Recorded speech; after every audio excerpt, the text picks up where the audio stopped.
the stern out that way so I can get into this jetty. And that horn means, yes, I heard you, we're doing it. So that's how they communicate when this tug and that vessel are trying to jive up and get things together to get in safely into the port. Well, I'll tell you what, man, I've seen a lot of cool things. I've never seen a tug attached to a vessel this size. This is really cool. And I can see now, I know what you guys do every day. Pretty amazing. The Port of Los Angeles is committed to balancing its operations as the busiest port in the nation and its responsibility as an environmental steward. Alternative Maritime Power, or AMP, is a one-of-a-kind air quality program that focuses on reducing emissions for container vessels docked at the Port of Los Angeles. I took a tour of this giant vessel, going to the underbelly of this mammoth ship to see what keeps it afloat.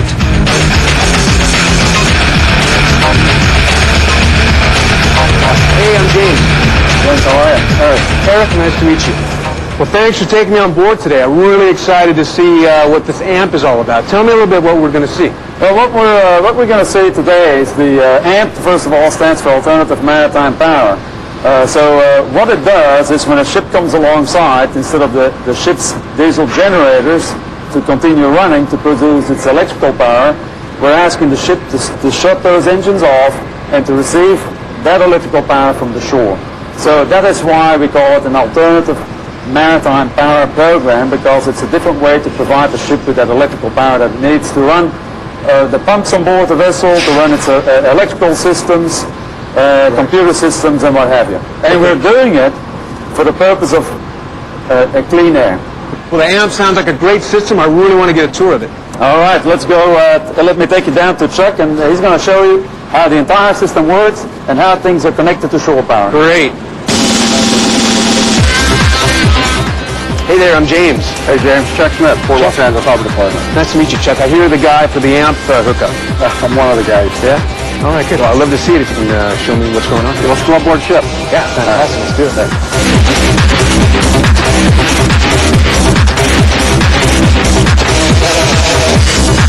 So what is this room, Chuck? This is a the switching panel for the amping connection. Okay. This is where they transfer the power to connect onto the ship. This is where we want to make sure the breaker's open for safety of our own guys. So you're coming in here basically to see that this switch is open. That means it's safe. That's correct. We go down and plug in. That's right.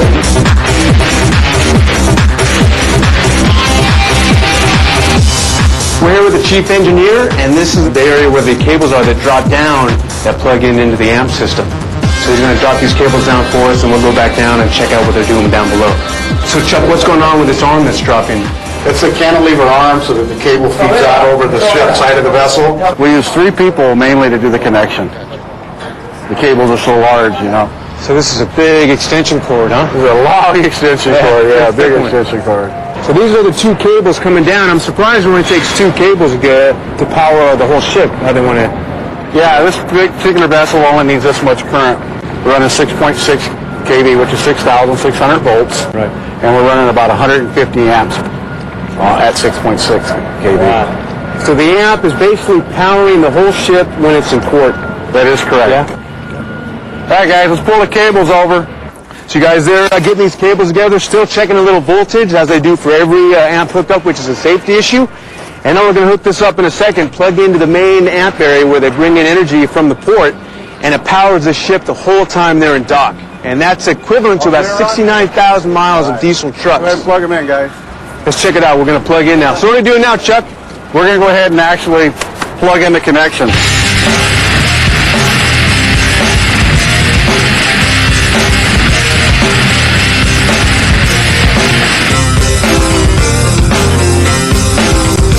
I took a tour of this container ship to see the AMP in action. This is the heaven for the chief engineer, and they monitor everything that is going on board the vessel, from a ballast tank point of view, from a fuel tank point of view, from an electrical load point of view, you name it. These ships are really like factories. Yeah, there's amazing little mission control in here, basically. Yeah, things have changed from the days of sailing ships. Just a little bit, right? Just a little bit. Right, so this is where the chief engineer would spend most of his time? Most of his time. When the ship is up and running on the sea? At any given Takes care of time, all this is where they hang out. Well, this is cool in here. Now, James, if you think that your engine in your car is big and powerful, wait until you see this. This here is the main engine on an ocean-going vessel. God, that's the engine, Eric. God, it's huge. 12 cylinders. 12 cylinders. So it goes all the way down the hull. All the way down the hull. These are direct drive engines. They don't have a gearbox. When the ship moves, or the ship only moves when the engine is turning. Right. When the ship has to go in reverse, the engine basically comes to a dead stop and they refire the cylinders in a different sequence and that reverses the propeller. Just like in the Titanic, you know, remember the movie when you see the guys reversing when they're trying to avoid the I don't iceberg? know if we want to talk about the Titanic in there, but yeah. Let's go down and check it out. Same idea. 70,000 horsepower. Wow, that's huge. Now you're hearing a lot of noise, and some of that noise is actually the diesel generator. Because, as I said, these are direct drive engines. When the ship comes alongside, that engine is off.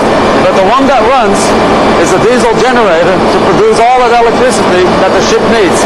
And with our shore power program, with our AMP program, what we're doing is we're shutting down those diesel generators and get a bunch of clean air. Well, it's as a going to result. get quieter in here. It will get a bit quieter. No more diesel burning. And no more diesel burning. Well, let's go check it out. That's it.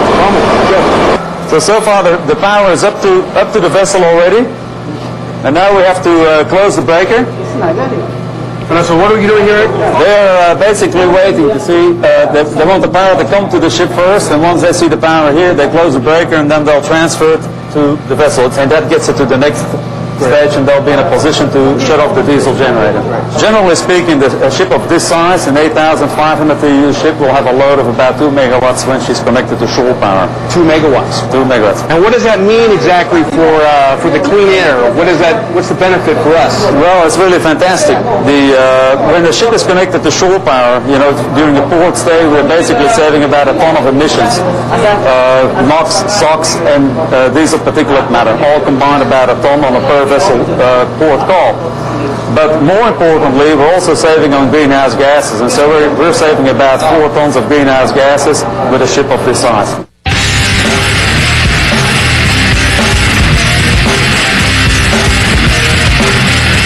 They make fresh honey every week, right here. The honeycomb.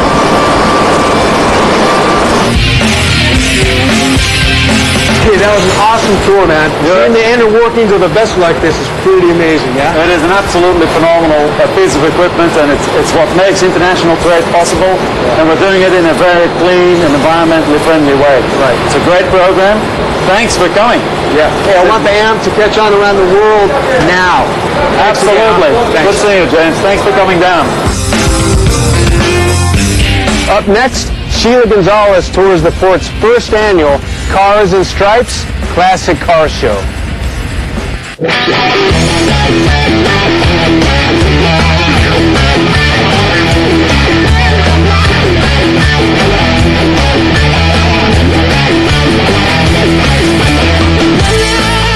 Cars have been a part of the American dream ever since the first Ford rolled off the assembly line. Today, the Port of Los Angeles has transformed the Gateway Plaza into a nostalgic exhibition of classic cars for the Cars and Stripes celebration.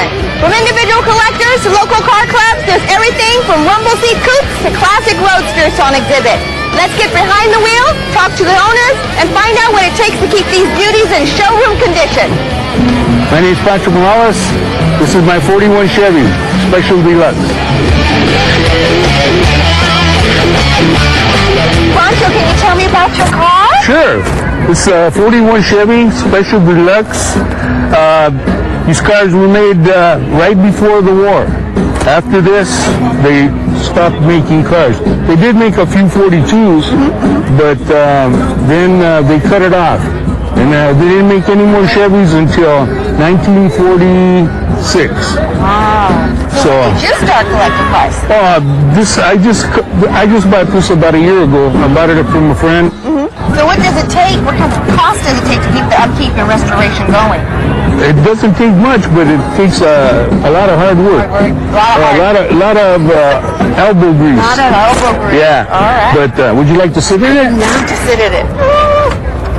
Oh my gosh.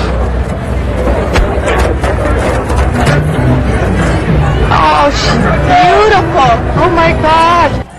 It's gorgeous. Gosh, a real work of art. Thank you. Real Thank work you. of art. May we see under the hood? It's still. Oh, sure. This is it's an original engine, Oh my gosh. 6-cylinder Chevy. In 1941, they called the engine the Blue Flame, and everything's original. It runs great.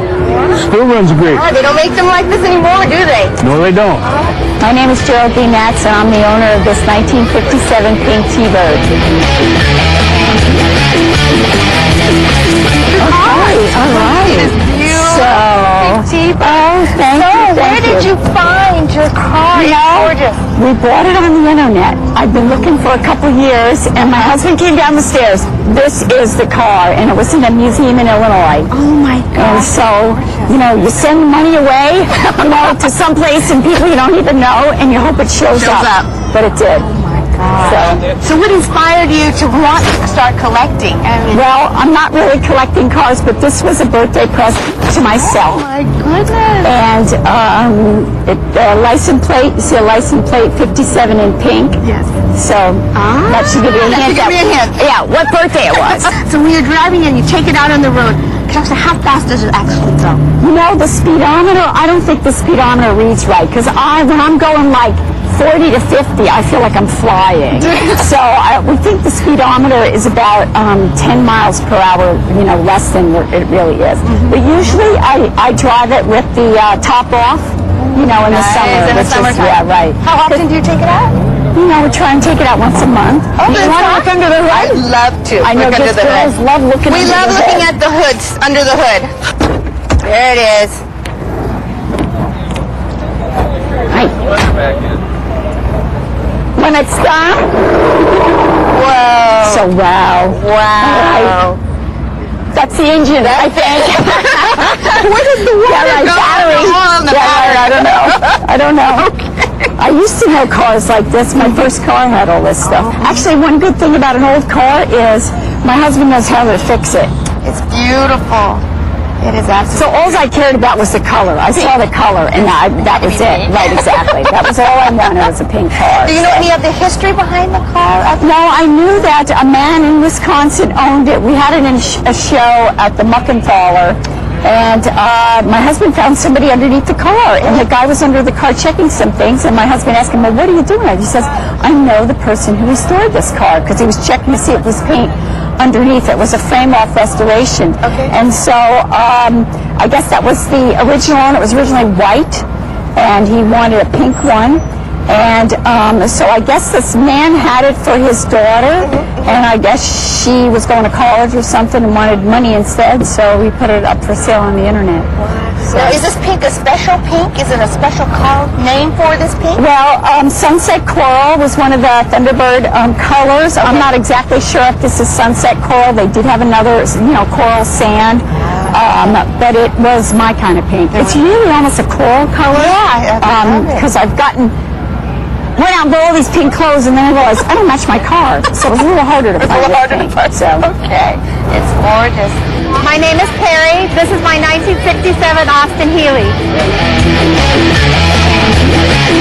So, Perry, can you tell me a little bit about your car here? History about it.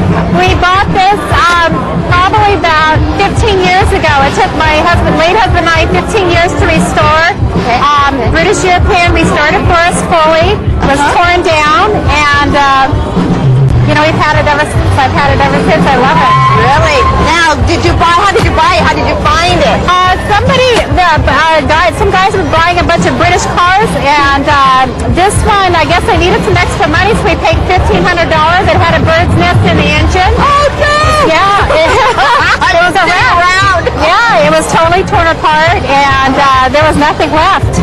And we just bought parts and gradually got it up to, restore it. Can you tell me a little about the interior of the car and the upholstery? This was totally redone. I Okay. can't tell you, it wasn't like this when we purchased it. Okay, what did it look like when you purchased it? Oh, it smelled. The burn. We didn't add a radio to it. We just kept the integrity of the original dash. Everything's original in the car. Okay. And, they redid all the upholstery here in the car. Everything's redone. Yeah, especially in the trunk, In the trunk, too? Yeah, but it's full of stuff right now, but everything is totally restored. So do you take her on the freeway? Do you drive her out? Okay. Oh, yeah. It's good on the freeway. It's good on the freeway? It really rides well. It has an overdrive. Uh-huh. So, yeah, it does really ride well. Other than car shows, where else do you exhibit her? This is probably one of the first car shows I've ever brought this car to. Okay. Yeah, Okay. I'm really, yeah. Okay, good. Great. All right. I feel a big privilege for the Port of LA to do this and belong to it. So. Well, thank you for considering this as your No, debut moment. This is great. She's beautiful.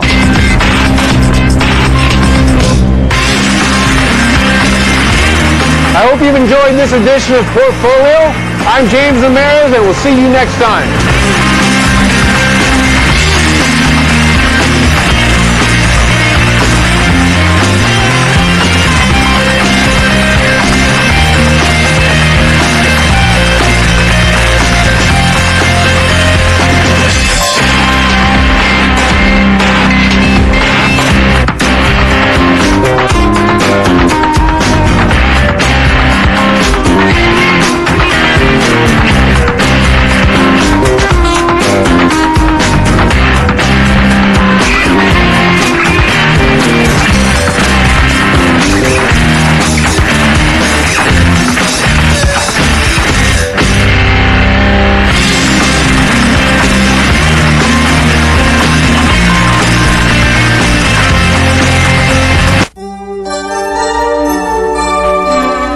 Washing a car may not look dangerous.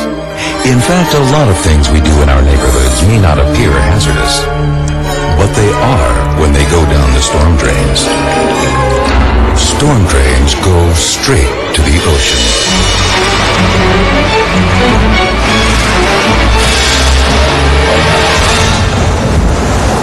Make the connection.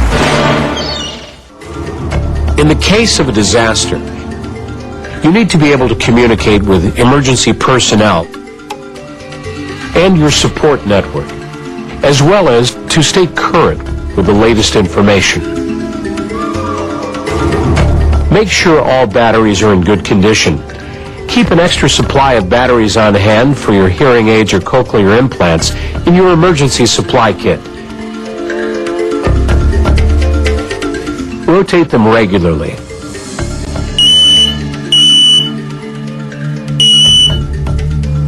Install both audible and visual smoke alarms, where at least one should be battery operated.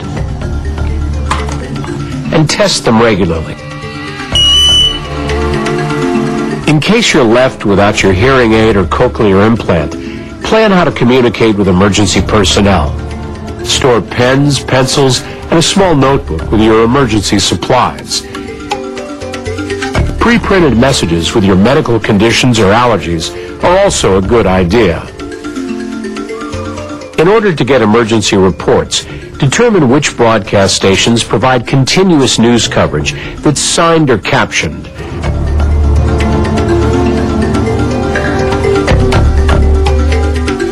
Only you know what can prepare and assist you and your family in case of a disaster.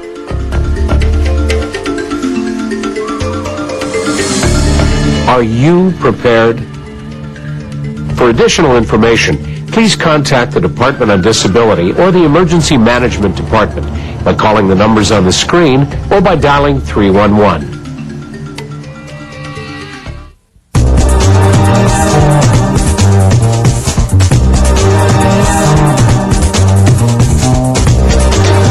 LA City View Channel 35. Your city, your channel.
Good morning, Los Angeles, and welcome to the City Council meeting for Friday, March 5th, 2010.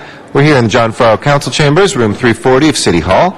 We meet here every Tuesday, Wednesday, and Friday, and we will return to that schedule of just 3 days a week on Tuesday. We had been meeting on Mondays and Thursdays as well on the budget during some of our deliberations on this year and next year's budget.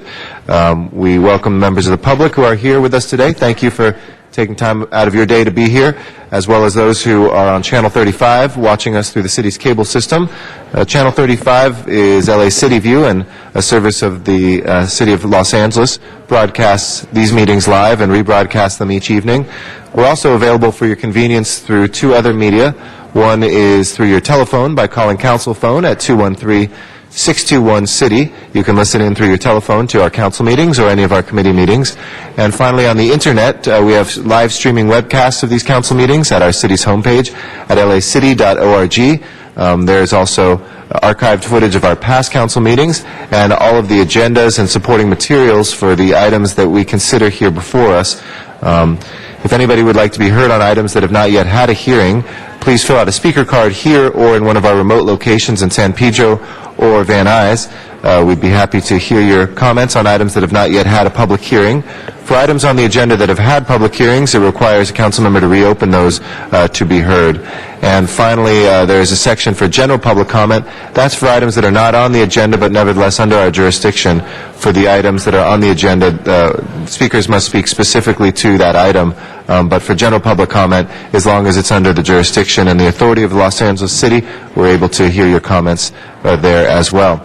I want to thank those council members who are here, Council members Alarcon, Cardenas, Koretz, Krikorian, Labange, Rosendahl, Wesson, and Zine. Ms. Perry is excused for city business at the AQMD, and Mr. Smith is also excused for city business. That leaves us Mr. Reyes, Mr. Parks, Mr. Weezar, and Ms. Hahn, who are late, who we are waiting for. Each Friday, though, we do have presentations before we begin the formal part of the meeting on honoring individuals, dates, organizations, and other notable events here in the city of Los Angeles. We do have 4 such presentations today, and we will be beginning those shortly, starting with Mr. Zine, who I know is going to be joined by City Controller Gruhl for our first presentation. After that, we'll hear from CD4 and CD7 and CD14. So, Mr. Zine, are we ready to start? Okay. I'd like to recognize Councilmember Zine and Controller Gruhl for our first presentation.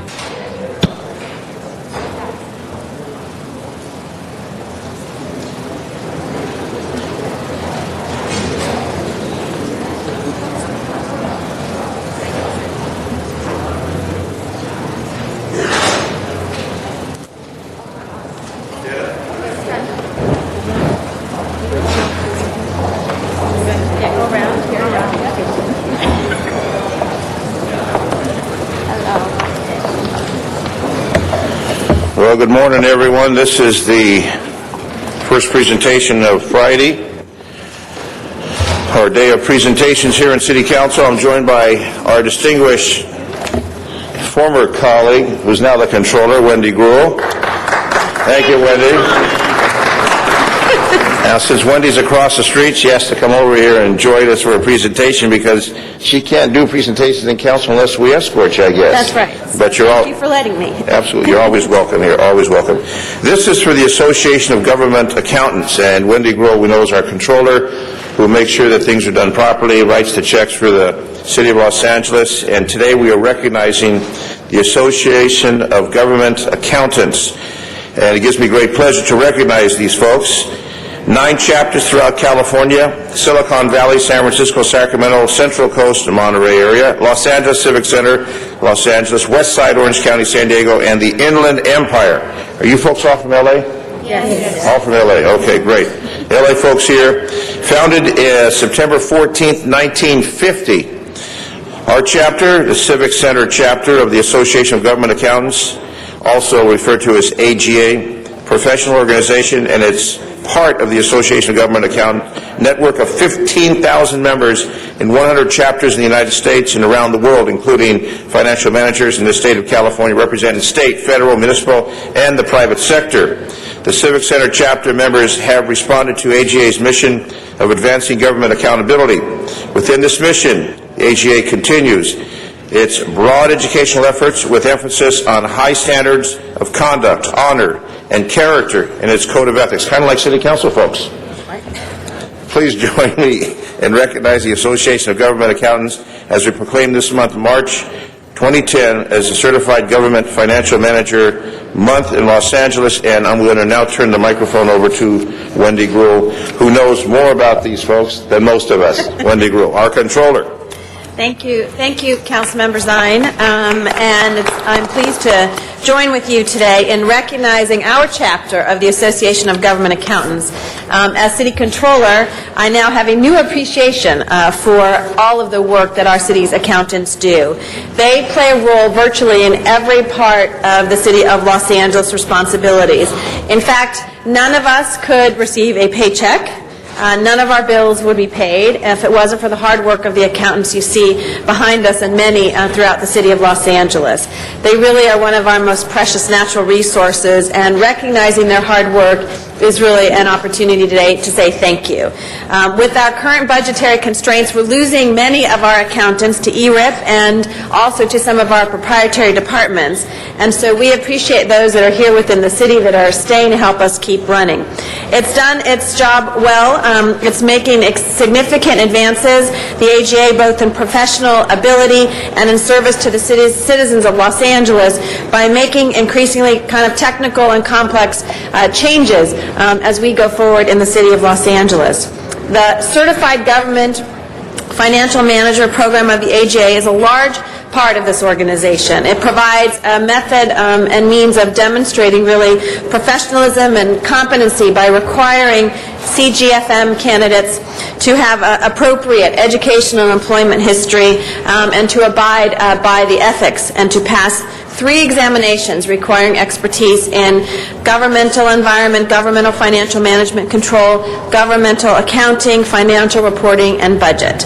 It also requires them to hold a certification to maintain their certification by completing at least 80 hours of continuing professional education in government financial management every 2 years.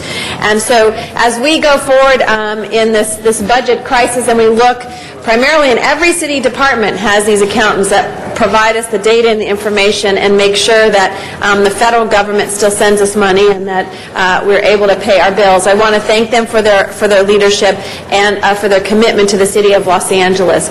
We appreciate you, we need you, and want to thank you for being here today. And thank you, Mr. Zine, for participating in this today and allowing me to be here. Can they make money for us? Can you find some money for us? They've been looking. So who do we get to present this to? Yes, our president. Yes. You want to say a few words? Here you go. In behalf of the AGA Los Angeles Civic Center chapter, I would like to thank Councilman Zine and Controller Wendy Gruhl for this presentation and for the nice appreciation of our efforts as accountants in the city. We promise that we are doing our best, and we will do our best to help the city be able to recover, and we are trying our best to look for sources of revenues for the general fund. Thank you for this. Thank you. Thank you very much. Here you go. Thank you, Mr. President. Thank you. Nice to see you as well, Controller Gruhl. Thank you, Mr. Zine. Our next presentation will be by Councilmember Tom LaBonge of the 4th District. Are you ready to hold that? Okay. Then we'll go to Councilmember Alarcon of Council District 7.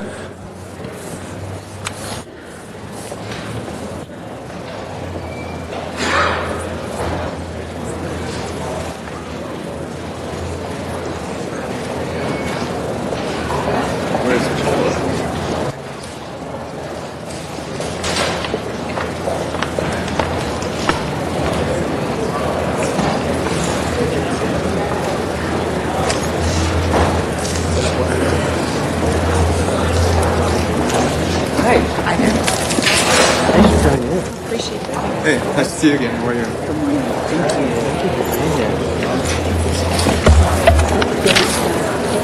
you. Council members, it's my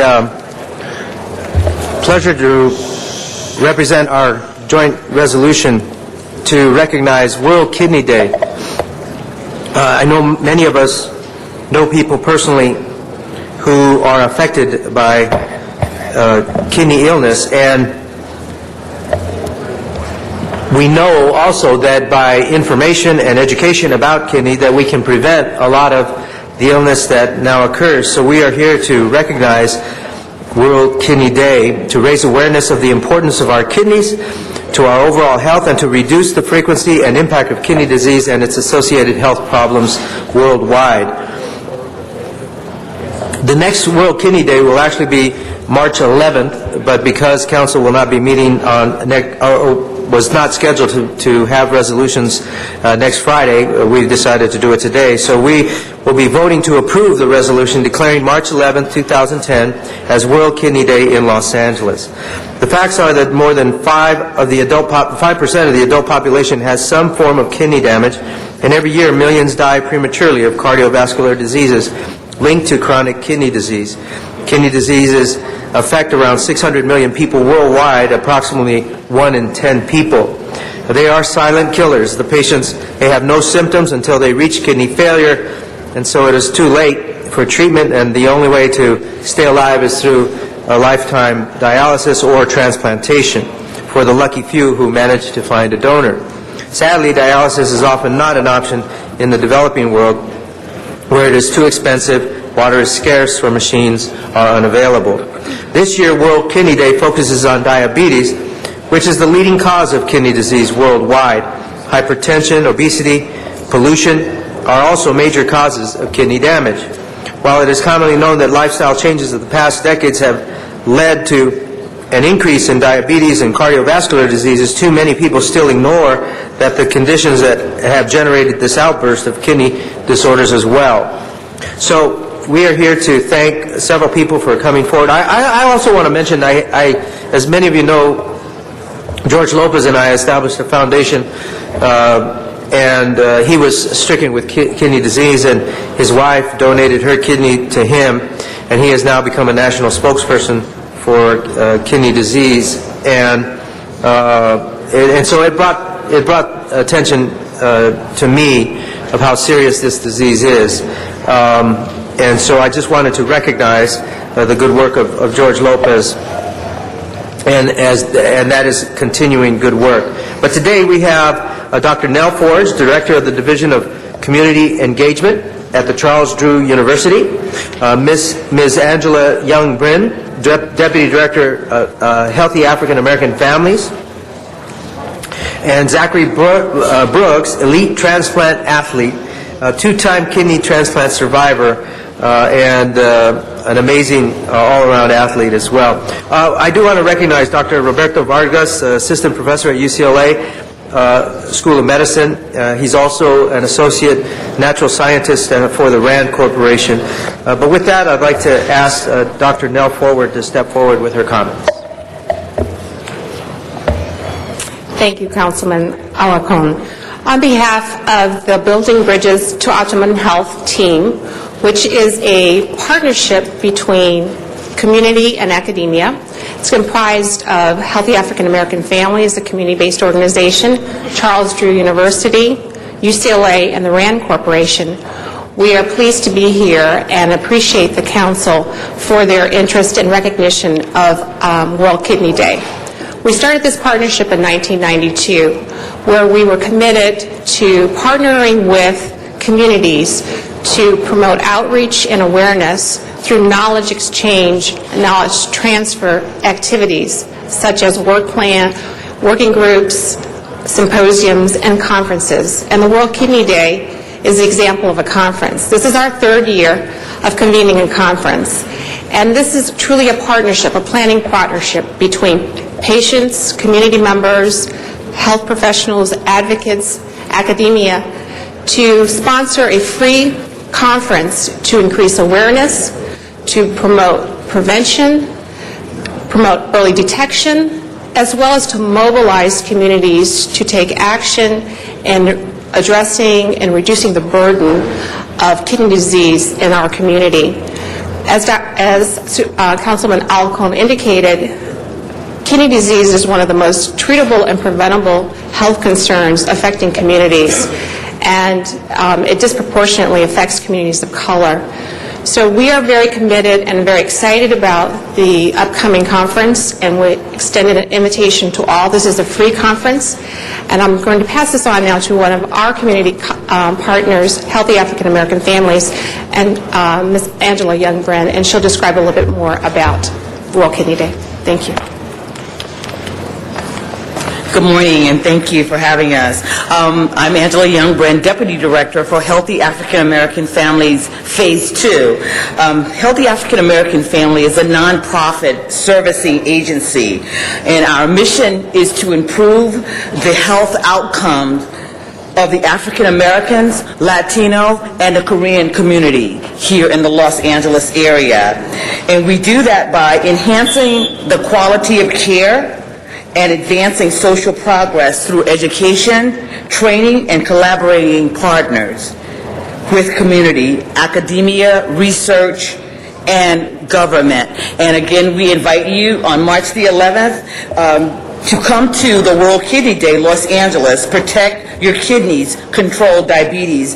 Again, this coming Thursday, March the 11th, 8:30 to 3:30, Holman United Methodist Church. It's a free conference.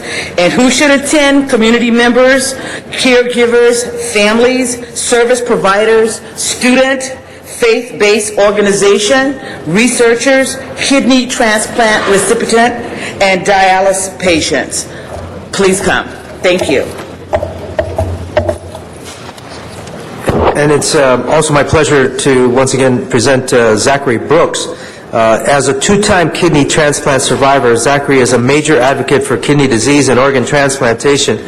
In that capacity, he has lobbied Congress in Washington to increase prevention funding for such programs as the Kidney Early Evaluation Program. He has also worked with the Bridges to Optimum Health and the American Association of Kidney Patients. However, his greatest advocacy work comes through his participation in the U.S. and World Transplant Games as a triathlete, where he has won gold, silver, and bronze medals. He serves on the board of the Young Progressive Majority and is currently completing his master's degree in applied linguistics at the University of Massachusetts in Boston. We want to thank him so much for being here today. Zachary. Thank you. Hi. Hi, Eric Garcetti. I've met you before through YPM. Thank you, Richard Alarcon, Becca. Thanks for your help. I don't have much to say except for I think I embody the spirit and the best of what kidney transplantation can be. A lot of people think kidney disease and sort of want to run away.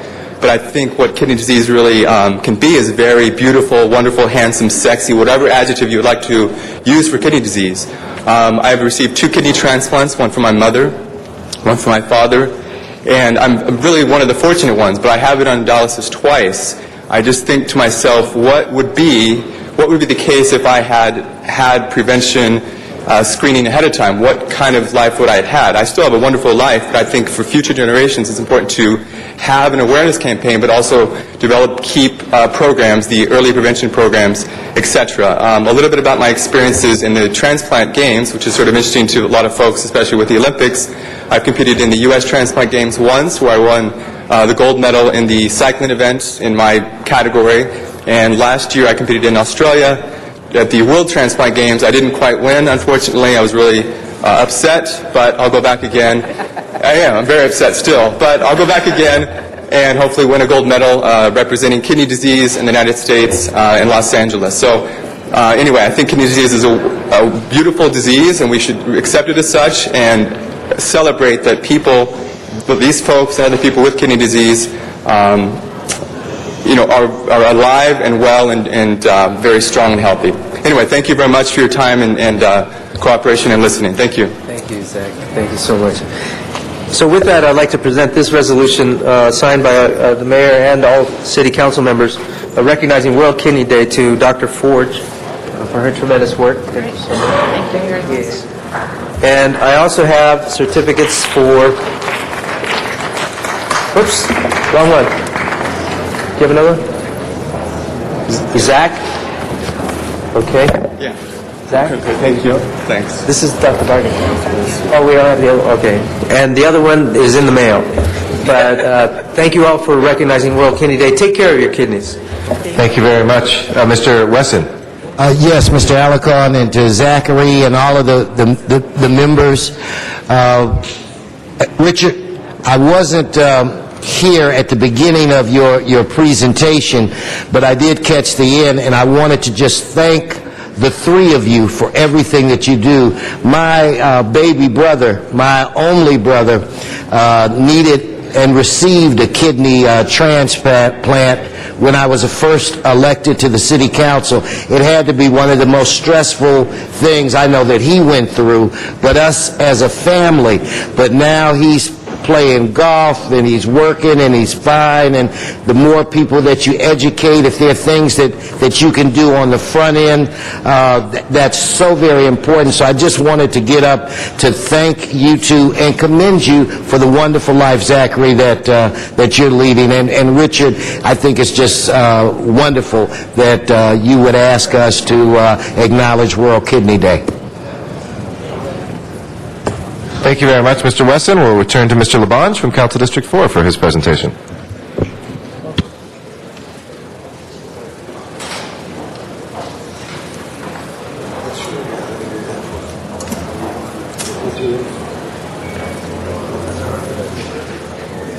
What's your instrument? 12. What's your keyboard? Keyboard. And you're 11? Good job. Come tell me that. Okay, good job. All right, step up here. Good morning, members, and another hand for Wendy Gruhl, the city controller, right there, Wendy. All right, good to see you. Anyway, this morning we're here to recognize the Korean Daily's effort in sponsoring concerts for a fundraiser for a 12-year-old enterprise called the Jitty Park of Koreatown. And if you could please help me here, this concert was held on December 22nd, just last year. Students from area high schools perform, a choir for a cancer-saving survivor, and various people perform. Over 200 people attended, and well over $7,000 was raised for Jenny's medical care. It's a very special when people get together when there's a tragedy of an unexpected illness. It's very special when people get together and try to bring community together. And sponsored by Korean Daily, you all made that happen.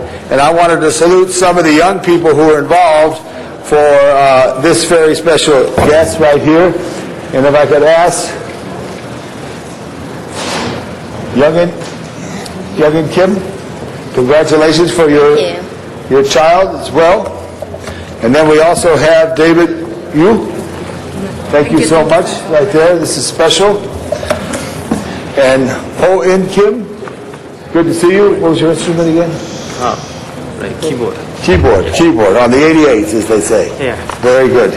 And Kim Young Bean, good. And drums. Thanks. Yeah. Good to see you. And the guitarist, Brian Cho. That's me. Right there, Brian. I got it right there, Brian. I made a mistake. All right. Thank you. Okay. And we have it right here for Jae Sung Park. Very good. Congratulations to everybody. Every day is a blessing. Come a little closer right here. And the blessing is the friends and the family that we have around us. When someone was stricken for the challenge of cancer, this community got together and performed in a way to help the family. So on behalf of the city of Los Angeles, we want to salute you and thank you, and especially thank the Korean Daily for being the lead there. Say, 감사합니다. Okay. Thank you, Mr. President. Thank you. Would you want to say anything? Thank you very much, Mr. Labange. Yeah. Here we go. We'd love to hear from Korea Daily. Brian Choi from JBC and Korea Daily. It was a very wonderful opportunity for us to do something for people in need, people who desperately need help. We were having these wonderful high school students and all the band members who came, put things together for this charity purpose. We really appreciate your effort, and I'd like to say thank you to the council chamber also. We would love to have this kind of chances and opportunities in the near future. Thank you. Thanks a lot. You ready? You did it for me. Thank you. Thank you very much. Thank you, Brian. Thank you, Madam Voting Clerk. You're very kind there. Absolutely. Thank you. Appreciate it. Right here. Next, we will recognize Councilmember Huizar from Council District 14.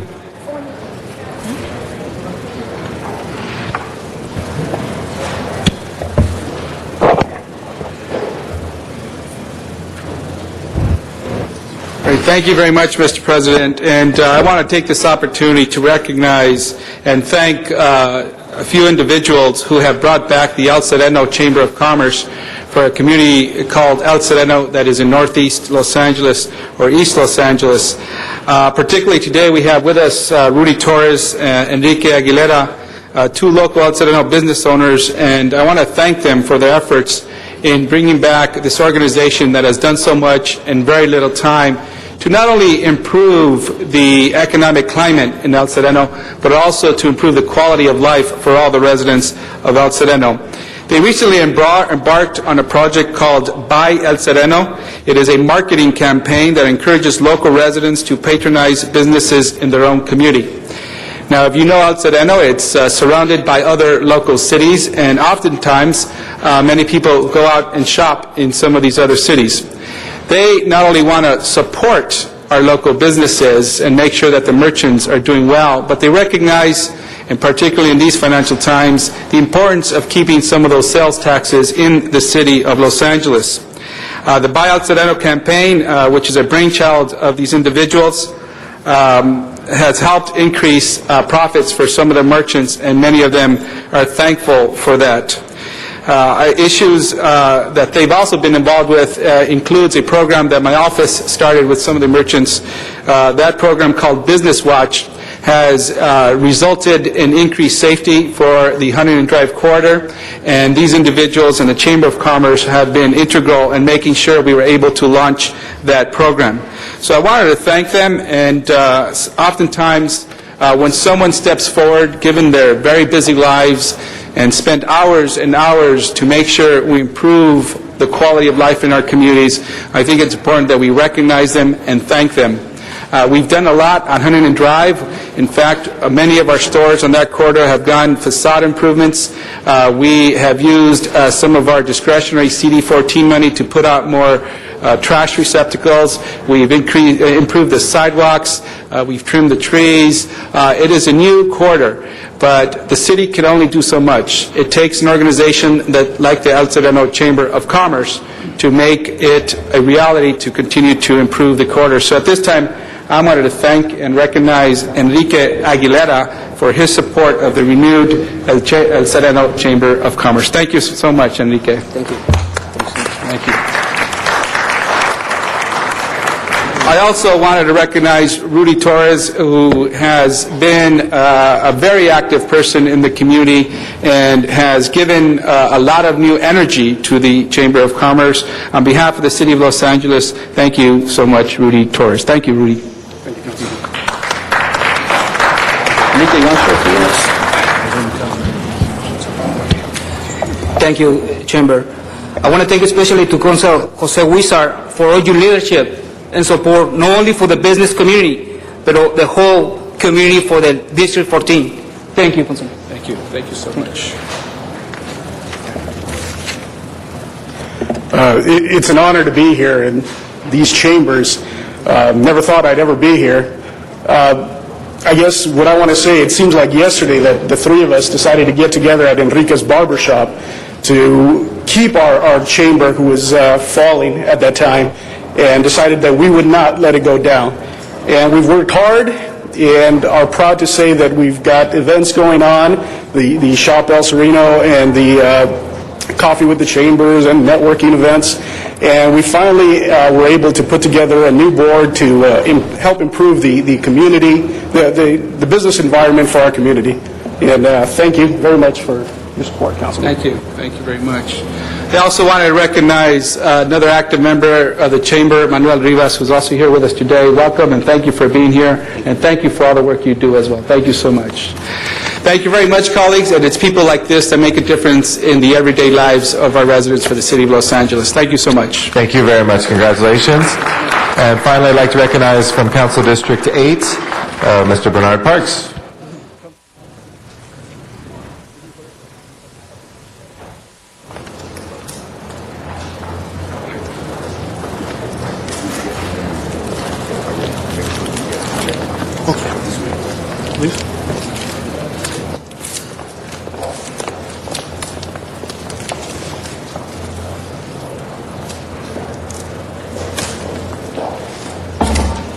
Thank you, Mr. President. I'd like to ask Olga Garay, our General Manager of Cultural Affairs, to come up with me. And also, we'd like to ask all of the honored guests here for the Big Read program to come up behind us. Colleagues, this is a very important program. The Big Read program is a national initiative sponsored by the National Endowment of the Arts. The City of LA, through the Department of Cultural Affairs, has been awarded a grant for the second year to produce and present the Big Read celebration in Los Angeles. The focus of the Big Read program is to revitalize literacy, reading in American culture, which has declined substantially with respect to reading for pleasure among American youth and adults. The Department of Cultural Affairs, in cooperation with this second-year funding, wants to address this issue directly by expanding the program to include more than 30 partners citywide that include the mayor's partnership schools, the public library, to read to our citizens and give them the opportunity to read and discuss a single book within their community. If you recall, last year on the first grant, the American classic Maltese Falcon was the identified book. This year's Literacy Month Big Read project features Sun, Stone, and Shadows, 20 great Mexican short stories, and a series of activities and programs throughout the month of March, organized under the leadership of Department of Cultural Affairs. Sequentially, these events will be at the public library, selected schools, art centers, book clubs, celebrating the use and collection of short stories by some of Mexico's outstanding literary figures. This year's event also is preceded by the participation of Los Angeles in the Guadalajara Book Festival. In fact, we want to welcome the students from one of our partnering schools in Mexico, and they're here with us. Los Angeles is the home of many persons of Mexican descent, with a rich and vibrant culture and traditions of Mexico prevalent in the art, architecture, and restaurants in the tradition of Mexico, captured in the name of our city, its streets, its neighborhoods, its communities, exposing the majority of our city's residents, visitors, young and old, to the deep literary traditions of Mexico. This resolution that we're presenting basically declares the month of March 2010 as Los Angeles Big Read Literacy Month. And I want to thank Olga personally for her effort in moving forward in the second year. And she'll also explain that there is a major photo expose on the bridge, and we invite all of our city residents and our employees to come see it. So Olga, you can pick it up from here. So much. Thank you. Take off that name tag. Hi, everybody. Thank you so much for taking the time to hear about our Big Read project. As the council member Parks just mentioned, we are proud recipients of a second grant from the National Endowment for the Arts, the Big Read program, which was matched dollar for dollar by the Sony Media Picture Corporation here in Los Angeles. We're proudly reading Sun, Moon, and Shadow, Sunstone and Shadow, which is a compilation of Mexican short stories. What is really wonderful about this grant is that we were able to purchase 3,000 books that not only are being spread throughout our own school system and libraries, and then will be kept in those entities, and so will be read many times over, but we were able to partner with some schools from Guadalajara, one of which actually drove up here to Los Angeles to be with us. So I'm going to introduce the principal of Preparatoria Regional de Tecotlan, Maestra Elsa Castrejón, who is joined by Maestro José Natividad Cueva Lopez, who's the coordinator of the Big Read. Also with us are Maestra Ana Rosa Gómez Cortez and Michelle Alejandra Garcia, Elena Yvette. Fernandez. From Los Angeles, we have representatives from Lincoln High School, Suzanne Strogeni. We have the LA Public Library represented through Albert Johnson, who was a key player in our coordinating committee, and Chantal Rodriguez from Los Angeles Theater Center, which actually participated in having the kids create theatrical interpretations. You all have one of these little bags in front of you, which has a copy of the book and the study guide. And I'm going to ask the principal of Preparatoria Regional Tecolotlan to come and say a few words, and there will be a translator for her. So, Elsa, you want to? You could take that visitor's tag off. Yeah. A nombre de la Universidad de Guadalajara, muchas gracias por el reconocimiento. On behalf of the University of Guadalajara, thank you very much for this recognition. We want to congratulate you Big Read for supporting this Big Read program. Nos da la oportunidad de estrechar lazos Because this gives us the opportunity to extend our relationships, entre dos ciudades hermanas, to extend the relationships between two sister cities, como Los Ángeles y Guadalajara, such as Los Angeles and y Guadalajara. nos permite conocernos And it allows us to get to know each a other través de better la literatura. through literature. Muchas gracias. Thank you.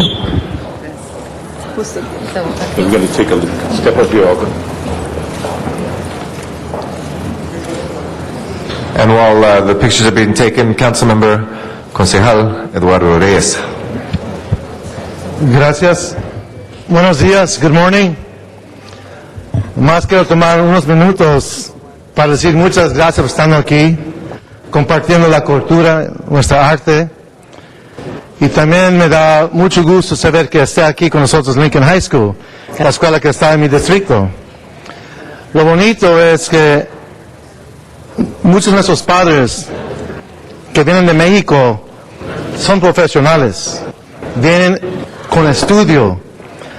Desafortunadamente, cuando llegan aquí, es muy difícil llevar a cabo el mismo oficio por los documentos, por lo que existe aquí en este país, en los requisitos. Pero sabemos también que hay mucho que se está ofreciendo a nuestra economía, nuestra cultura, y este es un ejemplo de cómo podemos disfrutar juntos. Y por eso les digo muchas gracias por el esfuerzo en lo que están logrando este día, en estos meses. I was just saying briefly that it's a great pleasure to be here and to see this exchange and to see this ability to have a sharing of culture and art. And it's very unfortunate many of the Mexicanos, the Mexicans that come to this country, come educated. They have engineering degrees, they have degrees in various professions, but because of the documentation issue and the criteria set by different universities and the need to sustain themselves, it's hard to be able to live out their true skill set in this environment. But they add richness, they add to our culture, and it's a real shame that we can't really absorb what is being offered because of these documentation issues. But the fact is, we're being enriched in this country because of what's being sacrificed and given by the professionals here in this great country. So thank you for the opportunity, and it's a pleasure to have Lincoln High School. They're in my district, and it's great to see this sharing, and thank you, Bernard, for offering this opportunity to have this, and our great Director of Cultural Affairs. Another great mark on your belt. This is all grant money. This is money that wouldn't be in the city if it wasn't for your efforts and your staff. And this is added value in the thousands and not in the millions. And so it is very important to highlight and celebrate that. So thank you very much. Thank you, Mr. Reyes. Councilmember Cardenas. Olga, could you please remind the public during these tough times where we're having to cut back on a lot of things that we would like to do within the city, where did the funding come from and how much funding came for this purpose?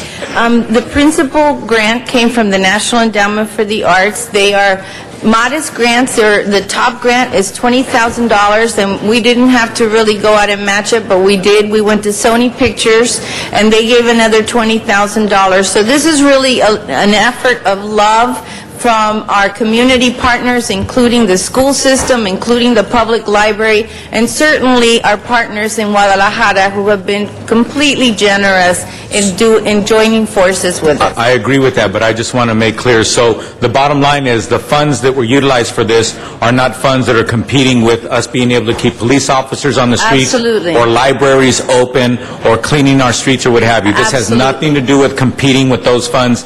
These are extra dollars that were given to the city of Los Angeles specifically so that we can do this wonderful cultural thing, correct? Absolutely, and I think that, our goal has always been to add resources to what is already on the table here in the city of Los Angeles. So my main thrust has been to bring extra dollars into this community and beyond. And so the Big Read not only brings in extra dollars, but it's about getting our kids to learn the love of reading. And so it has just multiple success stories that are tied with it. Thank you very much, Olga. Thank you. Gracias. Felicidades. Senor Labange. Thank you very much, and everyone, welcome. Ms. Garay, you said it so eloquently, the public-private partnership, and your mission as general manager to be able to capture the grants, and as Mr. Carter says, not use general fund money to enhance the art programs and especially the exchange. I only have you help a few extra minutes to take them up to the tower so they can see the beautiful City of Angels from the Tom Bradley Tower on top of City Hall. Welcome to Los Angeles. Thank you so much. Thank you very much, Mr. Parks. Muchísimas gracias. Bienvenidos. With that will end our presentations. If we can please call the roll to run through the agenda. Alarcon, Cardenas, Hahn, Weezer, Koretz, Krikorian, Labange, Parks, Perry, Reyes, Rosendahl, Smith, Wesson, Zine, Garcetti. 13 members present and a quorum, Mr. President. All right, first order of business, please. Approval of the minutes. All right, Mr. Reyes moves, Mr. Weezer seconds. Without objection, will be approved. Next order of business. Commendatory resolutions for approval. All right, Mr. Wesson moves and Ms. Hahn seconds. Without objection, those will be approved as well. We can run through the items, please. Item 1 is an application for public convenience or necessity in Council District 5, and there are cards on that item. Okay. Mr. Koretz? Is the number 1 be called special? Number 1 is called special by Mr. Koretz. And item 2? Item 2 is also an application for public convenience or necessity in Council District 9, and there is also a card on that as well. Okay. We'll call that special for cards as well. Item 3, please. Item 3 is a building and safety lien notice for public hearing, and there is a card on that item. Okay. Call that special for a card from the public. Next items. Items 4 through 22 are items for which public hearings have been held. The committee reports for items 4 and 22 have been distributed to the council, and a corrected report has been distributed for item 11, and there is a request to continue item 14 to March 12th. Okay. Without objection, we'll continue that to the 12th on item 14. I'll call number 4 special. Mr. Wesson calls 22 special. Number 11 for Mr. Alarcon. Are there specials? Number 7. Yes. 21 for Mr. Zion. 7. And 7 for Mr. Parks. If there are no other special items, let's go ahead and take up the balance. Please open the roll. Oh, sorry, 12 for who? Mr. Krikorian? Item number 12 for Mr. Krikorian. On the balance, please prepare the roll and tabulate the vote. 13 ayes. Those are approved. 8 is received and filed. Next items, please. Items 23 through 38 are items for which public hearings have not been held. 10 votes are required for consideration, and there are cards on all of those items. Okay. If there is no objection to consideration, those are before us. We'll call those all special for cards from the public. We have cards, Mr. Sachs, on many of these different items. Are there, with the time limits, 5 that you wanted to select? I know, Mr. Would you like to select 5 of them, sir? Okay. Would you want us to tell us which ones those are at the outset so we can vote on the others? All right, then we will wait. Let's go ahead and call those special. Next item. Item 39 is a closed session item. Do you wish to hold that on the desk? Yes, please. Let's hold that on the desk. And there is a card on that item as well. Okay. All right. We will go now to our general public comment. Dr. Clyde Williams, our first speaker. He'll be followed by Marvin Jackson. Good morning. Good morning. Dr. Clyde Williams, 4115 Bear Road, El Sereno, Northeast LA. We had a neighborhood council meeting the other night. What do neighborhood councils do? Approximately 25, 30 people spent 100 man-hours or people hours doing volunteer work. What did it include? $2,500 was allocated to a bicentennial parade in El Sereno. Light fixtures were funded with $2,500.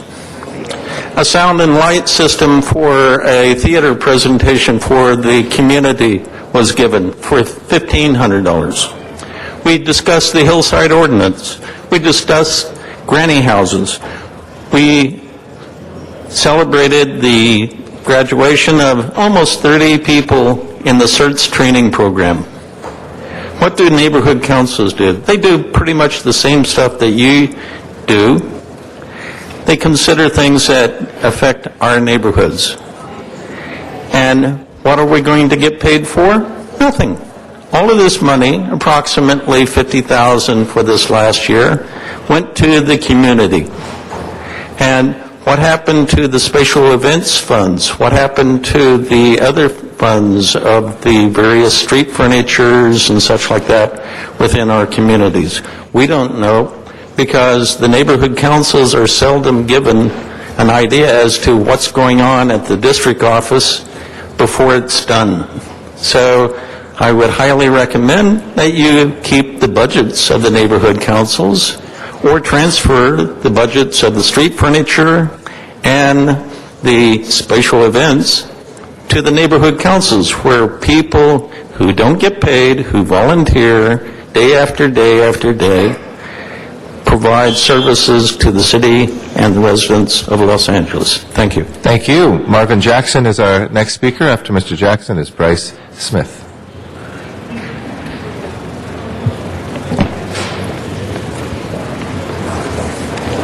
Yes, good morning. I'd like to say good evening to this city council and to the public. Once again, sir, I'm presenting my baby safety sticker sign. Like, I feel it is a very much needed sign. There is laws here in Los Angeles County, child endangerment, and for you guys to know that my sign does exist, here it is. That's allowing kids to have their fingers smashed and chopped off indoors. It's happening. I'm sorry, sir, we can't hear you with your back turned. Okay, I apologize. No problem. Yes, this, kids' fingers are being chopped off indoors. Doctors have to sew them on every day. And I know every emergency room probably get a total of 10 kids a month. It is a problem. And like I said, it's not only for me self-beneficial, it's also good for education, because like I said, once again, these signs would only be purchased from the county. And if you love kids, you would love this sign. You would like to see it out there on the street. Because kids are being injured at the hands of swinging doors. And I am going to go to Unified School District. I have to get some more support and go online or whatever, because like I said, it is child endangerment to know that this sign exists and don't have it mandatory posted. Basically, that's what I want to say, sir. Everybody have a blessed evening. I love kids, you know. And I've seen it with my own eyes. Kids get their hands smashed in doors, fingers hurt. So it bothered me enough to make this sign. Right. Thank you very much, Mr. Yes, Jackson. Appreciate your comments. Everybody wins with my sign. Thank you. Bryce Smith is our next speaker. After that is Michael Hubman. Good morning. I would like to address the issue of the people who are living in their cars on the streets of L.A. As you know, the job market has had a devastating, the economy has a devastating effect on the job market.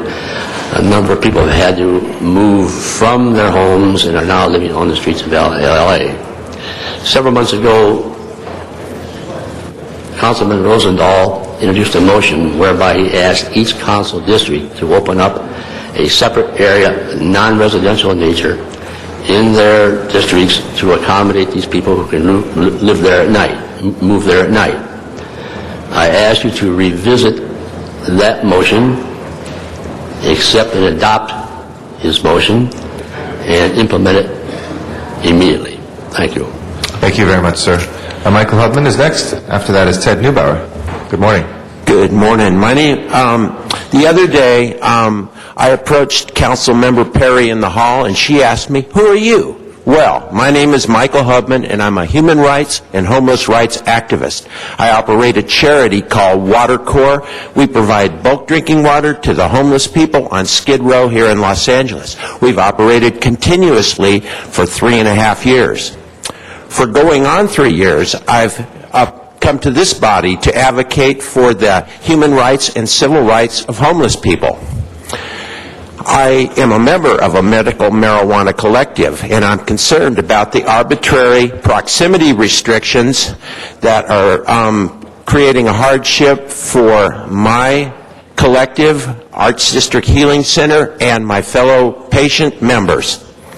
I look forward to advocating for my friends and constituency, the homeless people of Skid Row and the City of Los Angeles. Thank you. Thank you very much, Mr. Hubman. Ted Neubauer is our next speaker. After that is Joanne Ivanek Garb. Good morning, sir. Good morning. We have here a piece of entertainment industry advertising. Please note that the cup being held by the child is not a serving cup. It is a child's drinking cup, and the fluid in it is red, since this matches the color of the stain on the face of the individual holding the child, and since the program is a program featuring a serial killer, it's safe to assume what the fluid represents. We have a big event coming up this weekend. One of the motion pictures that are nominated for Best Picture portrays graphically this process of scalping. In addition, there are logos on multiple bus stops portraying an angel holding a gun. So I am applying for a permit to replace the poster that was taken down at Highland and Hollywood with a nonviolence theme.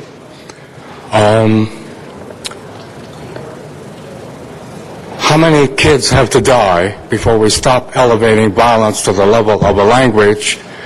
In the words of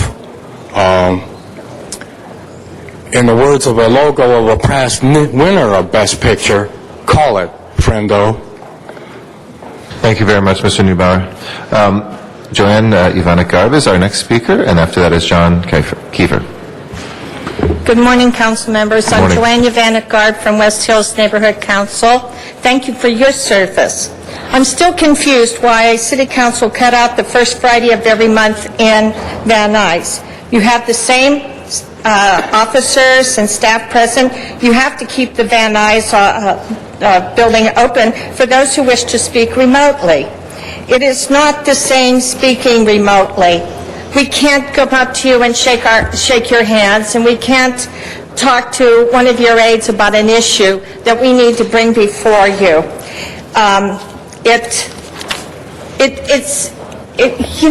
It's not the same doing it remotely. So now, on the first Friday of every month, I have to come down here. But getting back to the budget, I was disappointed that the council members would consider dismissing 4,000 jobs in the private sector in favor of the 4,000 jobs in the public sector. Either way, 4,000 people are going to be without a job. Now you're taking away the power you're giving the priority to those who pay their salary to those who pay your salary. Neighborhood councils are still here. We continue to do our best and volunteer, and we are the best bargain in town. Thank you. Thank you very much, and thank you for your service, too. John Kiefer is our last speaker. Good morning, sir. Thank you. Aloha. I would like to see that we might have in Los Angeles an Aloha Day in Los Angeles. And that looks like this. You take your heart and you give it away. We're talking about homeless and houseless people in Los Angeles. I teach. That's not who I am. That's what I do. And I've got a list of ideas to save Los Angeles. Maybe you're interested. Maybe you'd rather talk to the people that are working for you. In transportation, we could have pathways like we do in Copenhagen or in Chandler Boulevard, where Or maybe I should just give 3 minutes of silence. Is there anything else, sir, that you'd like to? Yes, if it's possible, I can have attention of the council for 2 minutes. You have our attention, sir. Please Okay, continue. I've got yours. Thank you very much. Transportation. I've got a degree in transportation. I've watched transportation from Cusco, Peru, where the cars park in the middle of the road. I've talked to the street sweepers that I get $60 tickets for parking in front of my house. That's equivalent to a day's pay if you have a minimum wage job at $8 an hour, 8 hours a day, $64. You got 1 day's pay is paid for someone to park in front of their house when the street sweeper is there. It's possible we could park the cars in the middle of the street. Street sweepers can do both sides of the road on 1 day of the week. I talked to the street sweeper himself. That would probably be a good idea for them. Billboards. Have you noticed that they're about the size of those drive-in movie theaters we used to go to as a kid? Except we're just watching the commercials now and waiting for the movie to start. Maybe it's possible we can have billboard bus benches. Take them out of the sky like they do in Hawaii. There are no billboards whatsoever. Put them at every single bus stop in Los Angeles. Consumers can come by, push where they are, push where they want to go, and the computer will show them all the little highlights of things you can see in Los Angeles on the way there. Maybe that's a little far-fetched. Maybe it's possible when we're at red lights, all our cars will stop. You can create jobs. We stop pollution. We've got cars. People can count the cars that go by through an intersection while your car is stopped. I'm sorry. Thank you, sir, maybe for you your can check my comments. We email. appreciate it. Mr. Arnold Sachs is our next and final public speaker. Mr. Arnold Sachs. Thank you, sir. Your time is up. Thank you. Good morning. Congratulations on the big READ program. Hopefully, next year will be a bigger READ program. Although, as Mr. Cardenas mentioned, no city funds are being used. Both schools and libraries offer their facilities to accommodate this program. So, with the robust LAUSD budget and the fact that the mayor wants to authorize 125 librarians to be cut, the bottom line would be, where will the programs be held if these facilities are closed up? All the money in the world won't help them if there's no facilities to have the programs heard. Yesterday's wonderful city council meeting, including some wonderful commentary by Councilman Parks regarding sidewalks and sidewalk repair, and the fact that either the Bureau of Street Services or the Department of Public Works should remove themselves from the equation involved in sidewalk repair. But what was failed to be mentioned was, well, where would the sidewalk repair, on whose shoulder would the sidewalk repair fall to? Think about it. Time's up. That's the public. Public pays. And again, back to the magic number of the layoffs. First it was 1,000. Then, according to Honest Jan Perry, it was 4,000 in December 2008. Then with the ERIP, it was approximately 2,500. Now in February, it's back to 1,000 with the mayor authorizing another 3,000. Approximately how many people in this song and dance are going to be laid off? Not eliminated, because there's transfers, there's unfilled positions, but laid off. Can somebody in the council come up with an honest number so that people can have a figure to work with? Mr. Krikorian, please, stop with the logic. It's not acceptable in city council. Thank you, sir. And that concludes public comment. There's been a request to take number 4. Colleagues, number 4, we're going to move up on the schedule. And anyone on the queue? Mr. Garcetti, number 4, sir. Thank you very much, Mr. President and colleagues. We're facing, obviously, as we've been talking about for the last few weeks, a financial crisis of a magnitude not felt since the Great Depression. While some sectors of the economy are beginning to recover and we see some bright lights, we know that unemployment here remains at about 13% in Los Angeles, 12% in the county, 10% in our country. And if we include those that are underemployed or who have gone off the rolls because they've been unemployed for so long, it's probably double those numbers.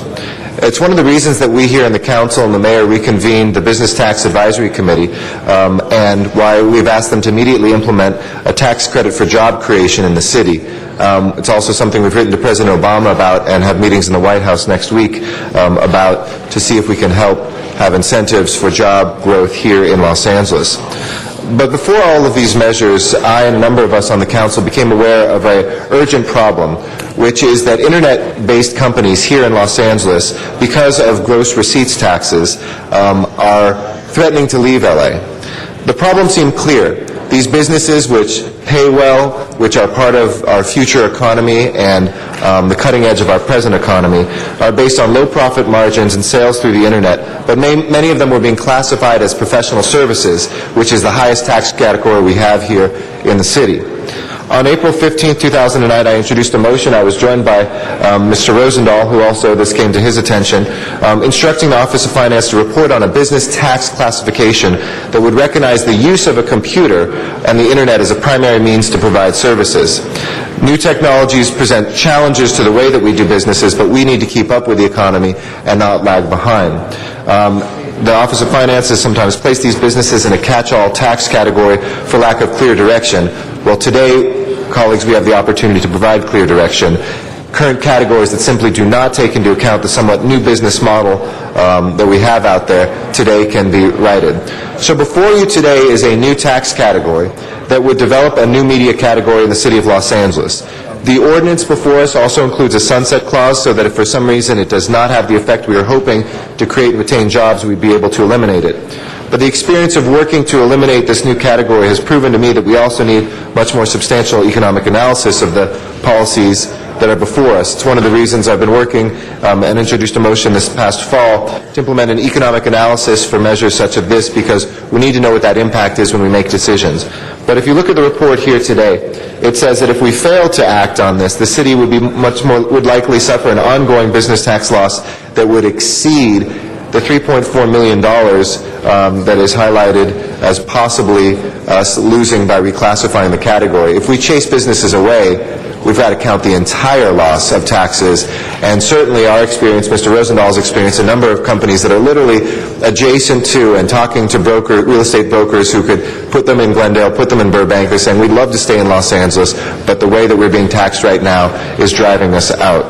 The report that's coming before the committee soon, I know, on economic analysis and the council soon, is going to be important for us to look at. But according to the LAEDC, one new job in the internet publishing, broadcasting, and web search portal arenas creates 2.8 additional jobs. The combined 3.8 net jobs with an aggregate annual wage and benefit package of $278,000 produces $40,000 in annual revenue to us in local taxes and fees. And in addition, I know that we've heard a lot of testimony. There's 5 or 6 folks that are the actual people who run these companies, as well as business representatives that are here, will tell you it is pretty cut and dry to them. When they value their companies, if they have to include a higher tax category, LA just is not the place that they're going to be doing business. So I urge you to pass this today. It is the right thing to do for workers and for business. It's the right thing to do for our economy and the right thing to do for our bottom line here in Los Angeles. I want to thank Councilmember Alarcon, who chairs our Jobs Committee, for moving this forward, as well as Mr. Parks, who chairs our Budget and Finance Committee. Both of them had hearings in their committees. They supported this, and I think in hearing the powerful testimony from some of those folks who run these companies, we know internet businesses can set up shop anywhere. Let's have them be here in Los Angeles. Let's do the right thing and continue our economic recovery here in LA by passing this today. Thank you. Thank you, Mr. Garcetti. Ms. Hahn, followed by Mr. Rosendahl. Thank you, Mr. President. I am going to support this as well. And it's an interesting debate that we're having right now in really tough economic times and trying to close a budget hole. This is going to result in a loss of $3.4 million by doing this tax reform. So there were those who say, gee, that's $3.4 million. We're kind of now adding more, and we've been all trying to not add to the budget. We've been trying to subtract. But I'm going to support this because this is the first real step in actually doing something to reform our tax structure, but also sending a really important message to businesses out there. That even in this time, when we're trying to balance our budget, we're willing to reform this particular piece of our tax structure to keep and attract businesses. And if we believe what our businesses are telling us is that the multiplier effect of what we're doing today actually will improve our economy. And we know that we're never going to recover in LA until the economy recovers. And I'm also supporting this Because I'm working with a business right now in San Pedro, Northrop Grumman. It's about 200 jobs. They're in a building in downtown San Pedro. These are 200 folks that add to our local economy. Every day they go out for coffee in the morning and lunch at noon, and they're spending money in our economy. They're spending about $600,000 annually because of our tax structure. They're right now looking to get out of their lease where they are in downtown San Pedro and move to Carson, where they would only spend $7,000 in business tax. I am telling them, hold on, because we're serious about our tax structure, and we're going to reform it. Hold on. And I think they were not sure that they could believe us. They were not sure that we were really serious about tax reform. But I think this message says we are. And this may be a short-term loss to us, but we're doing it because we believe it's the right thing to do. And we want people to know we're serious about reforming our tax structure in Los Angeles. We want to be a city that is open for business. We want to be a city that can say we are business friendly, and we don't want these businesses going to other surrounding municipalities. It would be a huge loss to our local economy and a huge loss really to the morale, I think, of a lot of our neighborhoods and communities where these businesses are a huge part of it. So that's why I'm voting for this today. I want to thank everybody for doing this. I want to make sure that the next piece that we do is for businesses like Northrop Grumman, which also will be taken out of a particular category and placed in one that is much more reasonable and much more economically feasible for them. Thank you, Ms. Hahn. Mr. Rosendahl, followed by Mr. Alarcon. Thank you, Mr. President. Appreciate that. First of all, I want to thank Mr. Garcetti, not only for his articulation just now, for the hard work he and his staff did on this issue. This is a business-friendly move. It came to my attention about 18 months ago. An incredible business called Shopzilla in my district, just about 2 blocks from Santa Monica, was hit with a cost factor that, frankly, any business person would move out of L.A. and go to Santa Monica or go to Culver City in my district in a heartbeat if we didn't show our business friendly. So all kinds of people in the bureaucracy and private sector and government officials got together, and we came up with this today. It's a great step forward. It secures our business-friendly motto that we really believe in, and this is the action that made it happen. Obviously, I want a unanimous vote on that. Thank you very much, Mr. President. Mr. Alarcon, followed by Mr. Huizar. Mr. Alarcon. Council members, as chair of the Jobs and Business Development Committee, I wanted to clarify that I support the Budget and Finance Committee report, which approves what we did but makes it retroactive. And I think I also wanted to say that it's important that we take advantage of the opportunity when it emerges and not wait for a report. We made this very clear when we reauthorized the Business Tax Advisory Committee that we didn't want to wait for them to give us a report in 18 months. We were ready to act and willing to act when good proposals present themselves. And in this case, I do want to differ with the assessment that we will lose $3.4 million. The CAO and Office of Finance estimate that we will lose $3.4 million, but that does not evaluate and analyze what would happen if these people left anyway.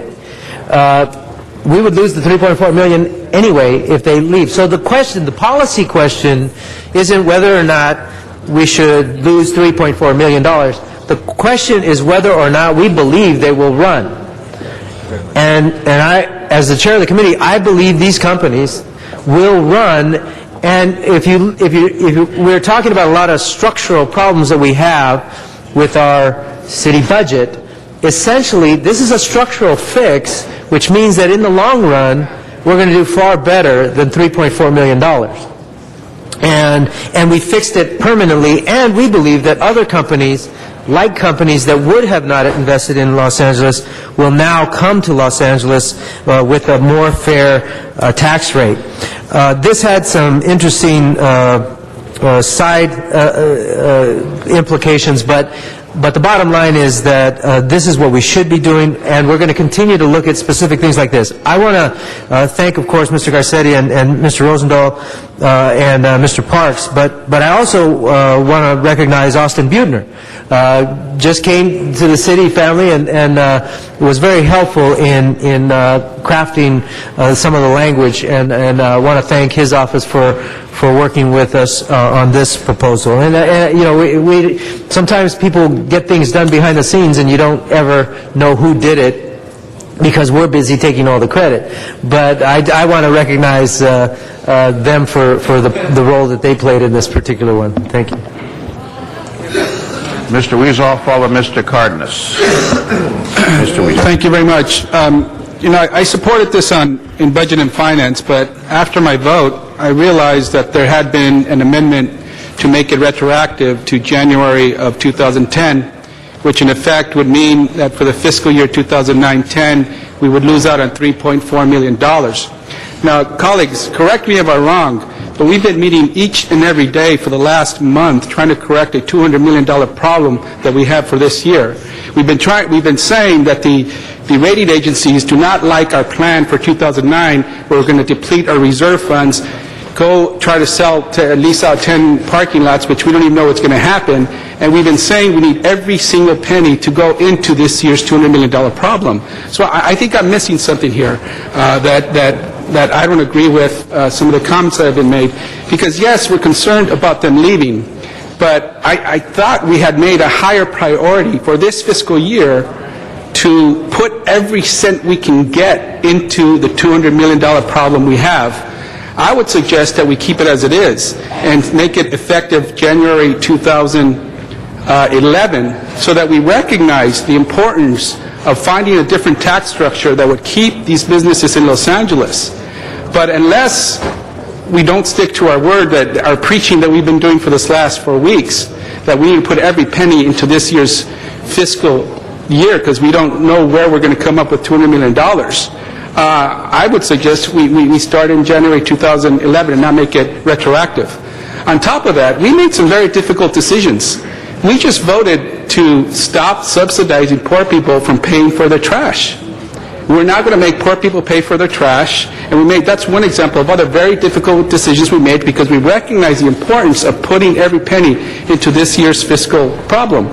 So we made that affirmation, but we're going in a different direction today. I would ask that we start January 2011, and if these companies see that, hey, the City of Los Angeles did the right thing, they recognize and are valuing the service we provide and the revenue we're going to bring into the City of LA, but at this time when they have a very difficult budget year, we're going to wait a few months. We're going to wait 8-7 months to realize those benefits. I think that's the right way to go, and we got to continue to put whatever money we can into our reserve and not put us in fiscal jeopardy at the end of this year. Thank you, Mr. Weezer. Mr. Cardenas, followed Mr. LaBonge. Yeah, thank you, Councilmember Weezer, for bringing up some of those other factors that I think that we should all be considering before we vote on this matter. When I chaired the Jobs Committee, I shepherded and actually had made sure that the staff met weekly so that we could finally change our tax structure in the city, make it less complicated, make sure that we're being more fair and more competitive with our neighboring constituents and cities and counties. And we were able to find $90 million in reductions in taxes to our local businesses in that process. So I think that I have a record of actually being able to put my rhetoric where my mouth is when it comes to trying to make Los Angeles friendlier to businesses as a whole. And however, looking at where we're at right now, making this retroactive to January 1st, I understand that makes sense, because that's where businesses are making their plans and submitting their tax forms, et cetera, for the calendar year, January 1st to December 31st. But when I look at the analysis on this motion, for us to take $3.4 million backwards on our budget is something that I agree with Councilmember Weisad is we're taking a step backwards. We're talking about reducing services from our libraries to our parks, to our police department, our fire department, everywhere else. And the question that I have is, are we really going to lose these businesses within the next 12 months if we pass this today, making it effective January 1st, 2011? If they really do like it here, then I think if that's the reason why they're going to leave, I think that perhaps they will stay. But if that's the reason why they're going to leave, and they can't understand the constraints and the obligations that we have as policymakers in this city, I can respect them leaving, but obviously they're not willing to look at it from the lens of the service and the atmosphere in the city in which they're actually doing business in or they're headquartered in. So at this moment in time, I'm not inclined to vote for this if we make it retroactive to January 1st, 2010. I'm inclined to vote for this if we take the action today. The businesses can plan their structures and understand what their tax structure is, knowing that on January 1st, 2011, that this will take effect, so they can do their business plans. I've owned a business in this city in the past, and I have family members who own businesses as well. So that's part of doing business as well, knowing where you're at, knowing where you're going, knowing what you're going to be obligated to do and what you're obligated to pay. So that $3.4 million, although it's precious to the businesses and we appreciate it, it's also precious to the children that we're serving in this city, the seniors that we're serving in this city. Everybody's getting a cut on the services that we're rendering to every single sector of this city. And I don't believe that right now, knowing that we're going to cut $3.4 million with this action during these 12 months doesn't make sense to me. Mr. LaBonge, followed by I'd like Mr. to ask Office of Finance, City Attorney, the professionals who worked on this to give us their opinion, all of them. What? Just real quickly, boom, boom, boom, boom, boom. You recommend what? Deputy City Attorney Dan Whitley. I'm sorry. Deputy City Attorney Dan Whitley. I don't have any comment on what the ramifications financially will be from this drafting or enacting this ordinance. We amended it per the motion of Bernard Parks to be retroactive to apply for 2010. That's good. If you had a business in Los Angeles, you would want that, right? I would want to pay less taxes. Yeah, I got it. Next, from the Office Director of Finance, please. Antoinette Percival, Office of Finance. My office supports moving this forward and making it effective January 1st, 2010, primarily because we are concerned about these businesses leaving the city of Los Angeles. Very good. Champion. Rex Zoloff with the CAO. We acknowledge it would cost $3.4 million in the current fiscal year. Our recommendation is to go ahead and do it. If it's worth doing at all, it's worth doing right now. Right now. Same. Ed Cabrera, Office of Finance, and I concur with the Director of Finance. Thank you. I concur with the Director of Finance. Vote yes on this item. Move it forward. Thank you, Mr. President. Mr. Parks, followed by Mr. Krikoria. Thank you, Mr. President. Colleagues, one of the things I think we have to look at, and it's something that I was of the same impression when I looked at this initially and said, why would we give up $3-point-something million in the middle of a budget crisis? But when you start assessing the numbers of employees that are hired and the business taxes that are paid, you also start looking at the rent that's going to be paid. You look at the sales tax that benefits the city. You look at where people might be using our parking meters to go to these businesses. You look at the overall issue of them providing a service in the community and hiring upwards of several hundred people. And from most indications, we're told that for every job in this business, it creates several other jobs throughout the industry. When you start collecting all of those that benefit the city, you will certainly lose more money by them leaving. And yes, there's always a threat that they will leave. The issue is, can you afford that they follow through on it? And so if you have $3 million and it keeps them in the business and they keep bringing money into about 4 or 5 other revenue sources, it appears to me it is in our interest to allow this to occur so that we can do all in our power not to lose businesses, but certainly we don't want to be in a situation that if they leave, that then we see later in the year that other types of taxation is dropped because several hundred employees are now spending their sales tax in Pasadena, Gardena, or wherever they should move, or they're spending their money as far as parking meters, they're buying groceries, they're doing all the other things, including maybe not renting residential facilities because they're going to move where the business is. So these are things I think we have to think about overall, as opposed to just that we're looking at a shortfall for this year on one area, which is business tax. And so I think going through it on the CLA report, or the CAO report, it kind of outlines the variety of things, and certainly is supposition because none of them have actually moved. But if just a couple of them move, you can immediately see the impact. And then when you see the number of the businesses that we have, it doesn't take much for a small percentage to leave and cost us even more money. So I think we have to look at the larger picture and all of the other revenue and fee categories that they contribute to other than business tax. Thank you, Mr. Parks. Mr. Krikorian, followed Mr. Koretz. Thank you, Mr. President. I think all of us would agree that if Los Angeles is going to thrive economically in the 21st century, we need to be seen as a city that welcomes the industries of the 21st century. And certainly the kind of internet businesses that we're talking about are the very industries that we ought to be featuring centrally as part of our economic vision for the future. And it's for good reason, because these are good, clean industries with highly paid employees that produce substantial tax revenues. Mr. Rosendahl raised the example of Shopzilla.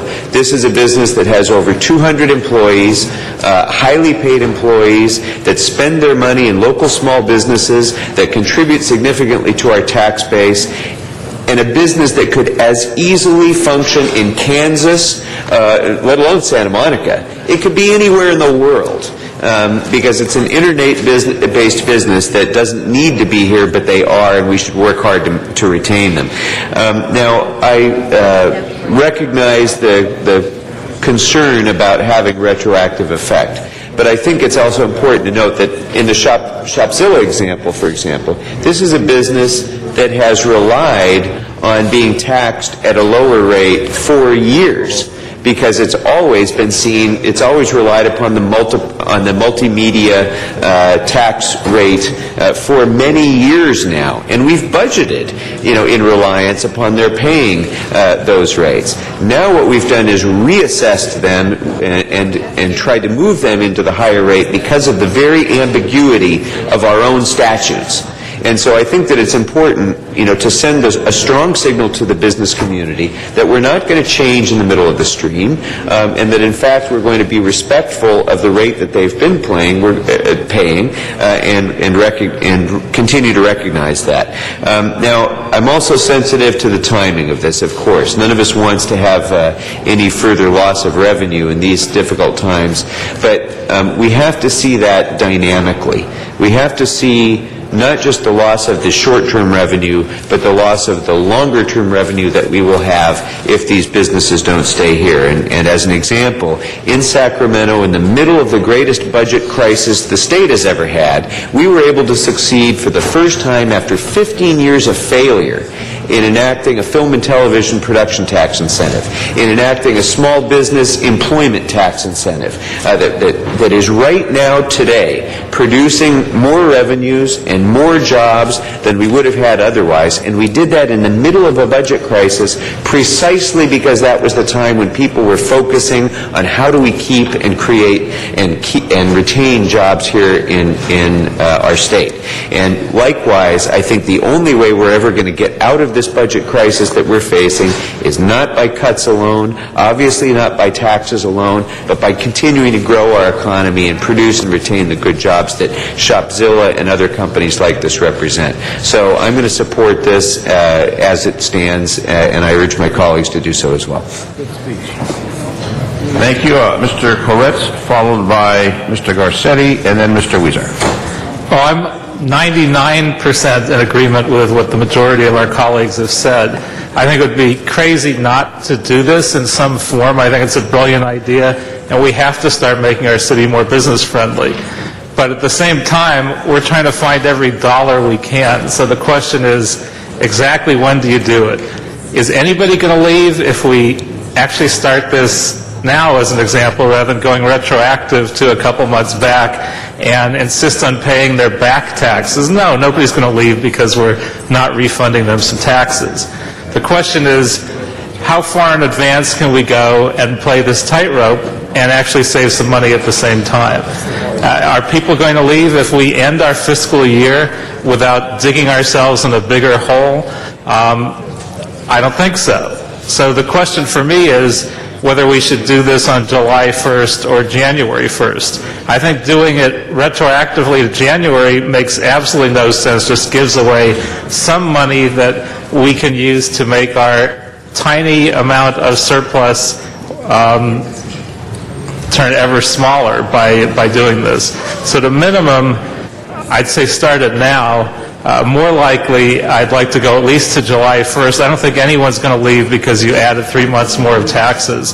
But adding hundreds of thousands of dollars to the tiny amount we have between actually having a tiny surplus at the end of the year and actually being broke, I think is a real problem. So I hope we will look at some alteration of this so we save a little money before we go forward. Mr. Garcetti, followed by Mr. Weezer, and then Mr. Parks. Sorry, I was next, Mr.? Okay, thank you. Then Mr. Weezer, and then Mr. Parks. Just briefly, colleagues, a couple things. I thank you all for your support, because nobody stood up and didn't support this. On addressing the issues of when, Mr. Kretz, it has to be a January 1st date, one way or the other, because of the tax year. I think Antoinette could tell you for many, many reasons, but we looked at that. It has to be January 1st, one year or the other.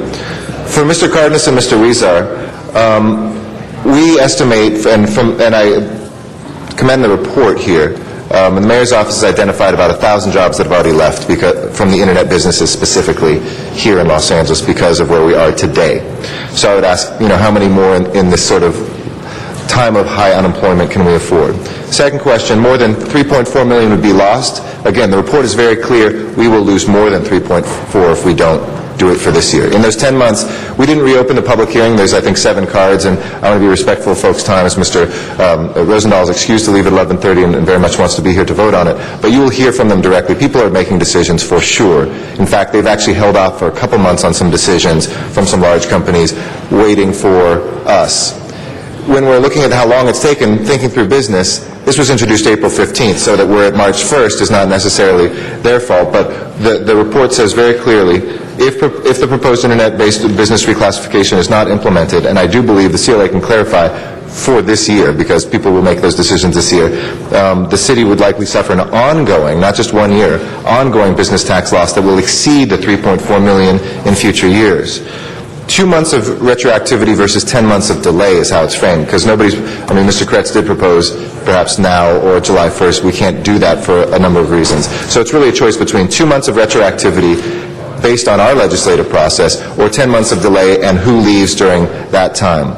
And I very much respect what you said, because I think it came up in committee, Mr. Cardenas, about companies that won't work with us or understand our situation right now, kind of won't make an emotional decision on this, maybe shouldn't be here. I wish folks made decisions based on emotion. We'd be doing gangbusters in L.A. because we're in such a bad economic situation. If businesses were sympathetic, they'd be lining up to come to L.A. But as we saw, and I appreciate Mr. Krikorian brought up the film industry, in the toughest year, folks, that film industry was $150 million, I think, that's been spent. I just talked to the co-author with Mr. Krikorian yesterday, Senator Calderon. He said it's brought more than $1 billion of revenue in this year. That can't speak more powerfully. We need to unanimously do this, I would say, and let's do it today instead of a second reading. This will pass. It's whether we do it in 1 reading or 2. I would urge you both, Mr. Weezer and Mr. Cardenas and Mr. Kretz, join with us today. Let's do this. It's the right thing to do on dollars and cents. Mr. Weezer, followed by Mr. Parks. Then we have some public speakers after that. Again, I don't think anybody is disputing the need for the city to do this or the need to do this for other industries. In fact, I would challenge my colleagues and say that we don't do enough of this. We should be doing more of this. We need to do it for the film industry. We need to do it for the clean tech industry. We need to do it for all emerging industries to attract businesses. That's what makes businesses want to locate to a specific location. And I would argue that Los Angeles should be a business-friendly city, and we should do more to do that. This is but one small thing that the city is finally doing to do that. But that's not the issue. The issue is, we are under one of our biggest and largest financial crises the city has ever seen. This last month, every council member here was talking about how we have to put every dollar in the reserve fund and not let that go out. The question is timing and strategy and when and how we do it. I think that we will send a message to our friends in the internet business if we say, we hear you, we got you, we're going to do this, but we're going to do it January 2011 when it makes more sense for us. We can't just jump over backwards and flip just because we are being asked to do this at this moment. Now let me ask this question. When did they turn in their their taxes? What did they do, like Monday or Sunday? March 1st. March 1st. Yes. So now we're going to go back and refund the last 2 months, based upon, if we adopt this today. It would be refunded for the year. It's not prorated. Oh, it's not prorated? No. So it would be refunded for the year. So administratively, we'd have to go back and say, here you go. Have we done this in other cases when we do it retroactive? Or do we set policy and say, more often than not, we're going to give this certain industry a break and we're going to move forward and do it on a time to come? I believe we've done retroactive application in other cases. I think with the 2004 business tax reform, I believe we did have some retroactivity where we allowed the businesses to take advantage of the tax breaks. And what was the basis for that? Well, it's primarily just to attract and retain businesses. We were concerned about businesses leaving the city, and we wanted to provide an opportunity for them to take advantage of the tax breaks now, as opposed to waiting until a 12-month period, because we were concerned about them leaving the city. So that's part of the reason. And of course, you know, we want to keep jobs in the city as well. Okay, but one thing that stuck with me was what Mr. Cardenas said, is that when businesses plan for their year, they plan for the year, they know how much taxes they're going to pay, they submitted their taxes already, or an indication of what they're going to pay for the remainder of the year. So they already have in their business plan a sense of how much they're going to pay for the taxes for this coming fiscal year, correct? Well, let me just say, we don't know how much they paid. We don't know whether they paid under multimedia or whether they paid in another tax category. That is something that we would have to identify.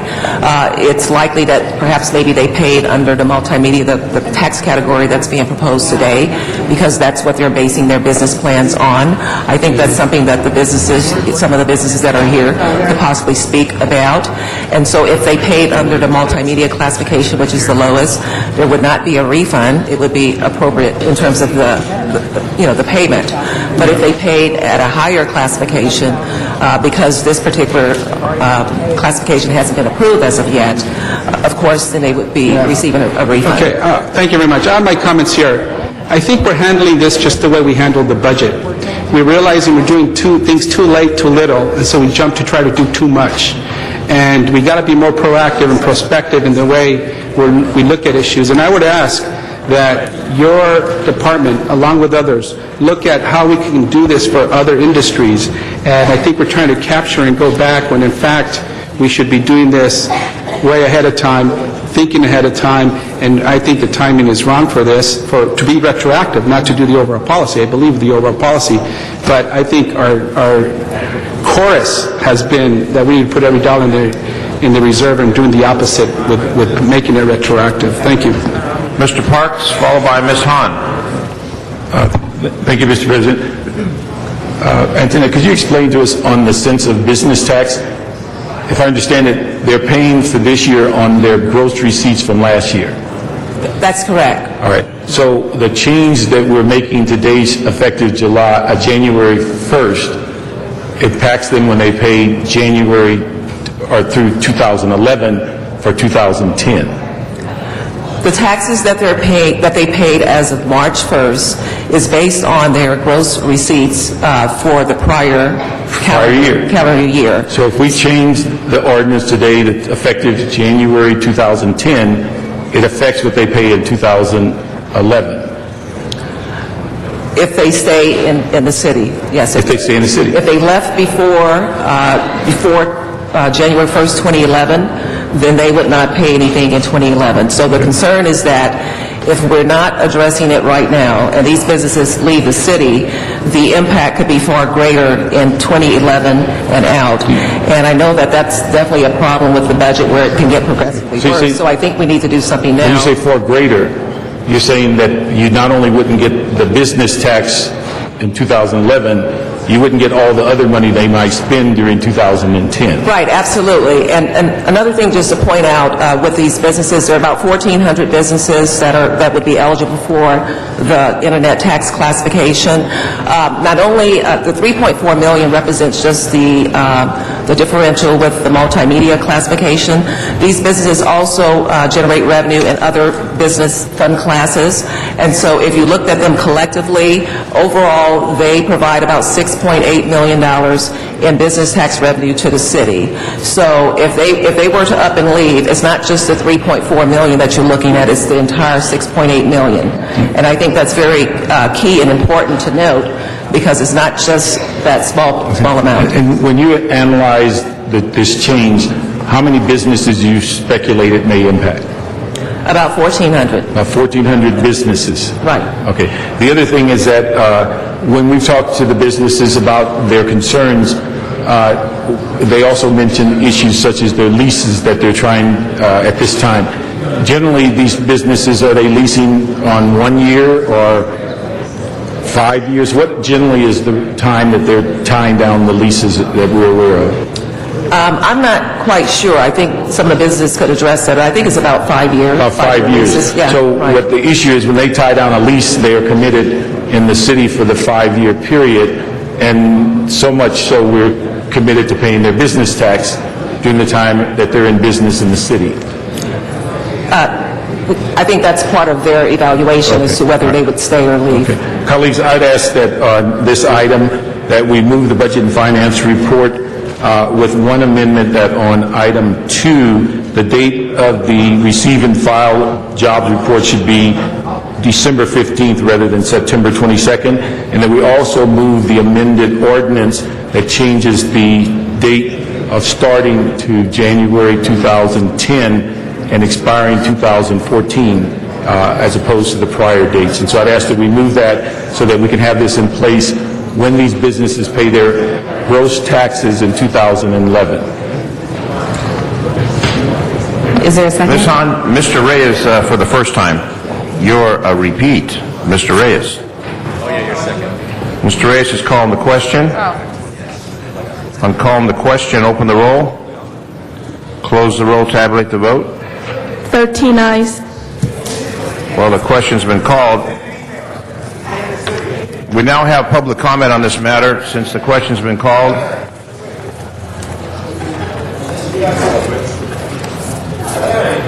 Gary Tobin, L.A. Chamber of Commerce.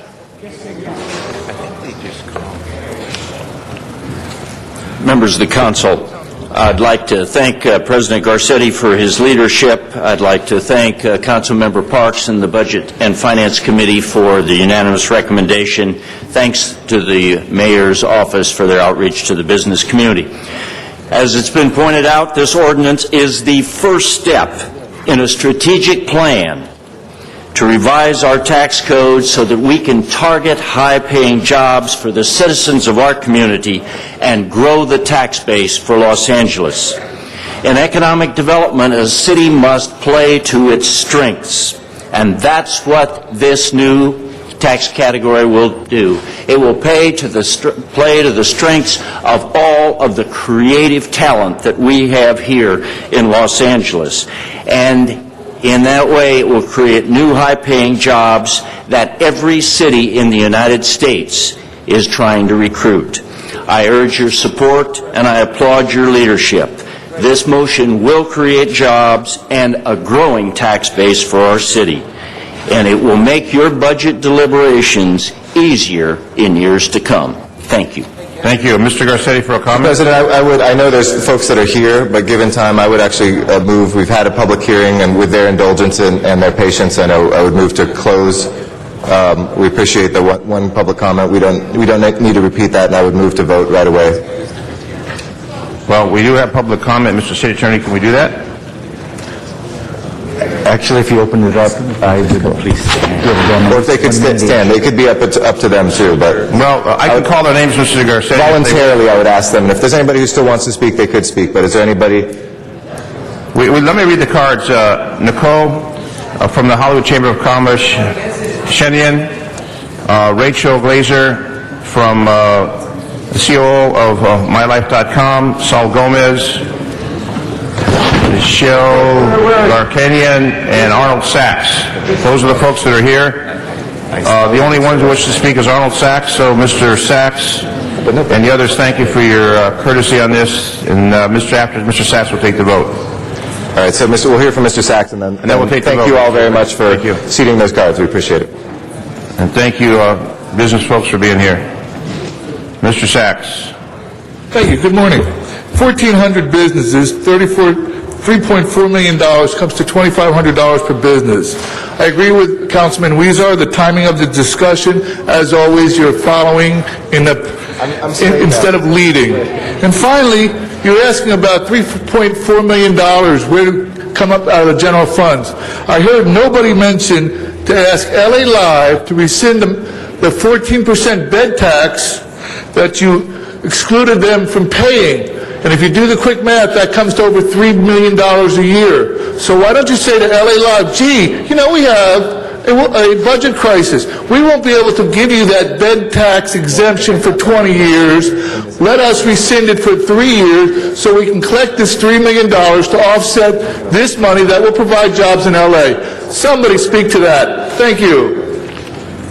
That matter is now up before the vote. Colleagues, on item number 4, open the roll, close the roll, tabulate the vote. 13 ayes. 13 ayes, and Thank you very much, Mr. Chair. Thank you, Jose. On that matter, forthwith, businesses can come back to LA. Thank you. Next item, Madam Clerk. Item 1, called special for Councilmember Koretz. Mr. Koretz, number 1, and you have 2 cards. Mr. Koretz. Mr. Koretz. Mr. Koretz, you have item number 1, and there's 2 cards on it. Yes, thank you, Mr. President. I rise today to urge your support in denying the application for finding of a public convenience or necessity to issue a new liquor license to sell beer and wine for off-site consumption for Fresh and Easy Neighborhood Market at 17,150 West Ventura Boulevard in Encino, Council District 5. My objection to allowing the license is based on a few important points. The proposed site, which is in Census Tract 1396, already has an undue concentration of liquor licenses in the area and around the proposed site. 2 other markets that sell both kosher and non-kosher alcohol products are located within 600 feet of the proposed location. According to the applicant's application, there are currently 14 other locations within 1,000 feet of the proposed site. And their sales method, which is my greatest concern, is a self-checkout system with no direct employee oversight, which can lead to underage sales and other abusive practices. The proposed site is located in close proximity to sensitive uses. Within 600 feet of the location are a church, a school, as well as a performing arts group that serves the community. I'd like to instruct the city clerk to transmit this determination to the State Department of Alcohol and Beverage Control as the required finding under Business and Professions Code Section 23958.4. In addition to this motion, I've also circulated a letter from Mothers Against Drunk Driving, which supports my position to deny this application. I ask that you join me in denying this application, and I urge your aye vote. No other speakers on the queue from the public comment. Elliot Petty, followed by Lisa Gritzner. Good morning. I'm Elliot Petty, Director of Grocery and Retail Projects for Los Angeles Alliance for a New Economy, and also representing the Alliance for Healthy and Responsible Grocery Stores. We would first like to commend Fresh and Easy for recently bringing fresh grocery to South Los Angeles. But we also must express our concerns about granting PCN for the market slated for 17150 Ventura Boulevard, an area over-concentrated with off-site liquor sales. Last year, in partnership with the Community Economic Development Clinic at UCLA, we released a study examining the reliability of alcoholic beverage sales through self-checkout systems. It's important to note that the applicant in this case uses an exclusive self-checkout system.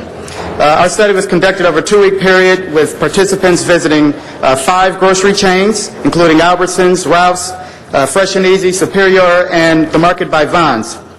The results of our study demonstrated that it is possible to purchase alcohol through self-checkout registers without the oversight of an employee who should be trained to check for age verification and intoxication as required by state law. In almost 20% of instances, participants were able to purchase alcohol without approval from an employee. The self-checkout register did not lock up when the alcoholic beverage was scanned, or the participant was able to bypass the system by either scanning another item or swiping a credit card. In 60% of the stores, only had one person supervising the self-checkout area, and in 5% of visits, there were no employees at all working in that area. Some stores had as many as 9 check stands with only one person supervising all of them. As self-checkout machines become more commonplace in retail outlets throughout the state and the city, we believe that public safety concerns created by alcohol merit safeguards be put in place to ensure that alcohol is sold safely and legally. To that end, we ask that you deny the PCN application at this time, and we certainly thank Councilman Koretz for his leadership on this issue. Thank you. Lisa Gritzner. Hi there, Lisa Gritzner from Sorrell Associates representing Fresh and Easy. I just wanted to make the council aware that the application for the alcohol license has been revoked or rescinded from the ABC. So there's actually nothing before you today to vote on. We submitted a letter to the city clerk and to the city attorney yesterday. So the PCN application, just so I repeat, was rescinded by Fresh and Easy, so there is nothing for the council to vote on today. Thank you. Mr. Koretz, you want clarification, revoked versus rescinded? Yes, they've asked to rescind it at the last minute. I think that this doesn't belong at this location. I don't anticipate there's anything that they could do in the near future to change it. So I would appreciate an aye vote in turning down the application. Thank you. That matter is now before us. Item number 1, open the roll, close the roll, tabulate the vote. 12 ayes. Very well. Next item, please. Item 2, called special for cards.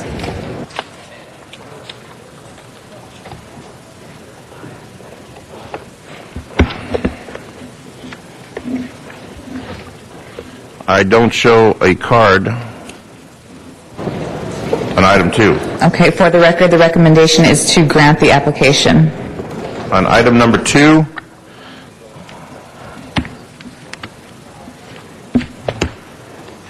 let me just verify that.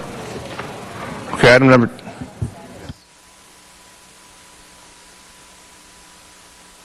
There's no card on number 2 for the record. No one on the queue. Open that item. Open the roll. Close the roll. Tabulate the vote. 12 ayes. Next item, please. Item 3, called special for cards. Number 3.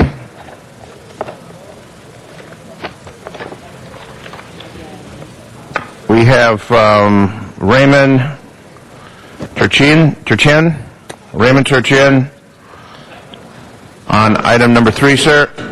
That's the only card that we have on item number 3. Morning, Councilman, people. I'm Raymond Turchin. I represent the homeowner in this matter. I know we're dealing with small potatoes in terms of what the money is to the city of Los Angeles in this case, but it's important to my client, who I represent pro bono. She is living on a fixed income, and a very modest one at that. She has spent the last year gathering funds, both public and private, to rehabilitate her house, which she owns, and she now has the funds. The work is in progress. She is within weeks of rehabilitating the house so she can go back and live in there. And our position is that the city, in boarding up her home, practiced overkill. The only part of the home that had to be boarded up was the back part. Instead, they boarded every single part, every window. They boarded the front door. They boarded the garage door. We think that the reasonable and necessary value of this board up is in the $300 to $400 range, and we're certainly not adverse to paying what's reasonable and necessary. Thank you. Thank you, sir. There's no one on the queue. That matter is now before us for a vote. Open the roll. Close the roll. Tabulate the vote. 12 ayes. That matter passes. Next item, please.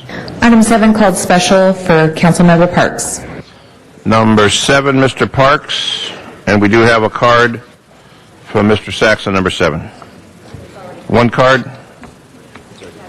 It already had a public hearing, Mr. Parks. It already had a public hearing. Could I have staff come up, please?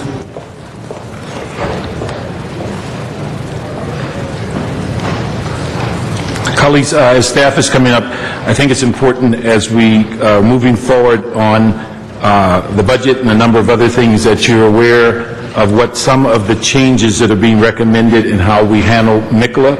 And I would like the CAO to go through it. We're talking about setting a cap on it. We're talking about issues of freezing so that everyone's aware of how it might impact current or future projects. So we can kind of briefly go through what some of the recommended changes. I'd appreciate it. Good morning, council members. I'm Ramon Soto with the CAO's office. The report before you was requested by the Budget and Finance Committee in considering the 2009-10 budget. We were asked to report on the city's MICLA construction program and its debt service impact on the general fund. We identified a total of 66 projects that are subject to the city's MICLA program. The estimated cost of these projects is about $1.5 billion. About $1.32 billion in MICLA debt was authorized through fiscal year 2008-9. About $1 billion, or 80%, has been issued, and about $263.9 million has not yet been issued. The 66 projects that we identified consist of 28 completed projects with a MICLA authority of $650 million, 29 active projects with a MICLA authority of $720.9 million, 6 authorized but deferred projects with MICLA authority of $78 million, and 3 conceptual projects which would require $60 million in funding. Due to the city's severe budget constraints, we are recommending that MICLA funding for projects that are not yet in construction be deferred. This would add 7 projects to 6 previously deferred projects for a total of 13. This action would result in the deferral of about $165 million in MICLA financing. Regarding debt service costs are a significant component of capital expenditures and are a function of several factors, including MICLA reserve fund requirements, interest rates at the time monies are borrowed, repayment periods, as well as subsequent refinancings. So it's not possible to determine the absolute cost of the $1.5 billion in MICLA projects, but an approximate amount can be estimated by applying an assumed interest rate of 5% to be repaid over a 30-year period. This model results in debt service costs of about $1.43 billion, which would mean that the total city payments over 30 years would be $2.92 billion. The city's current non-voter direct debt ratio is about 4.93 of general fund revenues. The city's current debt management policy allows for a maximum of 6%. Given that the city is experiencing declining revenues and limited financial resources, it's important that the city maintain a 1% cushion on our debt capacity so that the city has the ability to issue future debt for fiscal emergencies. Therefore, we are recommending that the city temporarily impose a cap of 5% on its non-voter approved debt service. This action would freeze MICLA financing for any municipal project not yet in construction and would leave the city little to no room to issue MICLA debt for capital projects and equipment. Finally, my last comment will have to do with the issue of using MICLA for capital equipment. We believe that the issuance of MICLA debt should generally be reserved for the acquisition and improvement of real property and not for equipment, because investors in municipal debt do not consider equipment to be a strong credit compared to acquiring and improving real property. As a result, higher interest rates are typically paid. The city has been increasing the use of MICLA to acquire equipment in recent years. To illustrate, in 2003-04, the city authorized $62 million in debt for equipment acquisition, and by 2008-09, it had grown to $128 million. Therefore, we're recommending that we report back on the phase-out of the use of MICLA for the acquisition of capital equipment. Okay. That concludes my comments. When that phase-out occurs as we move forward, what does that basically direct from the council that we have to pay as we go for equipment? That would be correct, yes. Okay. The other issue is, when is your expectation that the council will get the overall report on Nicola that was generated by the request to expand Nicola by $100 million. I would think we have staff here from our debt group who I think could comment. Yeah, I just need to know just the status of when we might expect that, and we don't want to go into detail on it.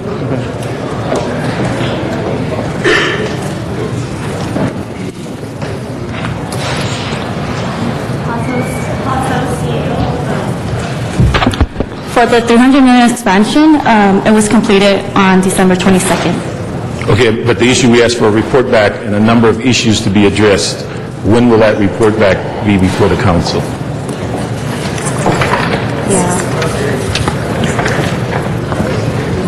I think that you can see that. It's March. I think that we'll hopefully be able to provide a comprehensive report, hopefully in 60 days. Okay. But some of the information that's been requested, we provide in the financial status report also. So, but we can put it all in one report. Okay, if we can tighten that 60 days as quickly as we can so that there's a number of questions about Nicola. I think we're trying to get a handle on the overall program.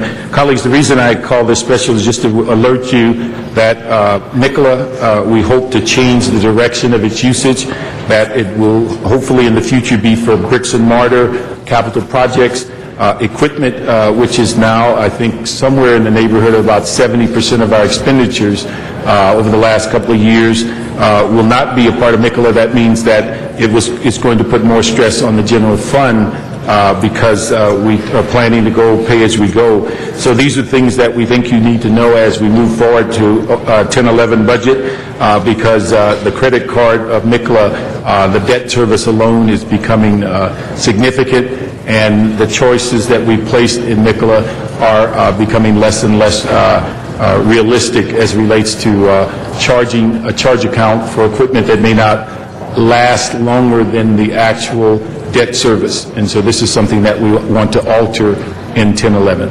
Thank you very much. I ask that we move item 7. Thank you, Mr. Parks, and there's no one on the queue. That matter is now before us. Open the roll, close the roll, and tabulate the vote. 12 ayes. Very well. Next item, please. Item 11, called special for Councilmember Alarcon. Mr. Alarcon, 11, and we do have... Mr. President, I'd like to ask for a 15-minute public hearing. We have maybe 10 cards. A minute apiece?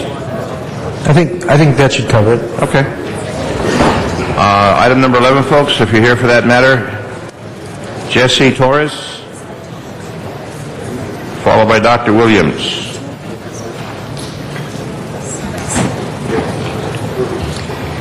Council President Garcetti and members of the council, my name is Jesse Torres, and I am the President and Chief Executive Officer of Pan American Bank. We are a 45-year-old Latino-owned community bank headquartered in East Los Angeles. We are California's oldest Latino-owned bank and the second oldest Latino-owned bank in the United States.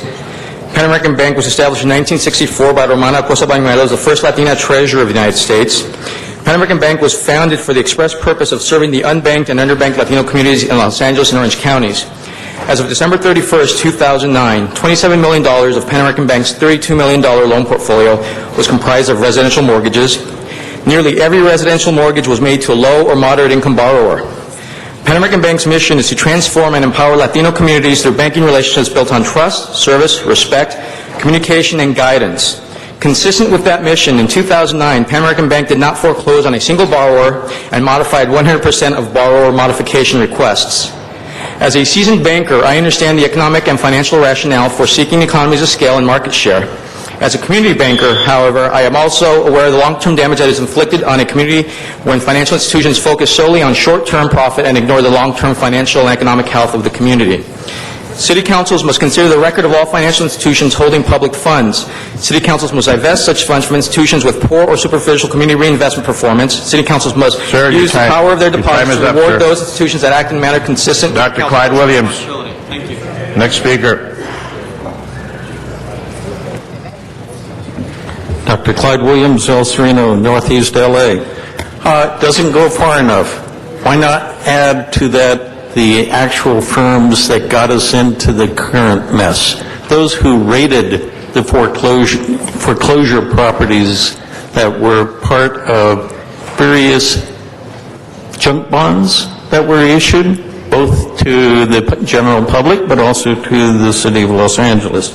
So under item 4 of this particular one, I would suggest that you start a report card or a scorecard for rating agencies and bond issuers and those banks and financial institutions which have caused a lot of foreclosures and that are not proceeding in developing the trust that we need in the financial institutions. Thank you. Dennis Santiago.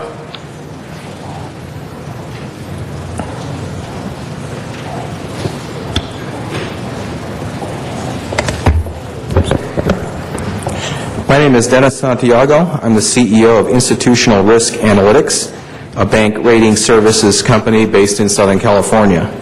It's my pleasure to address the council today. The last time I did it was about 20 years ago for a project called Rebuild LA.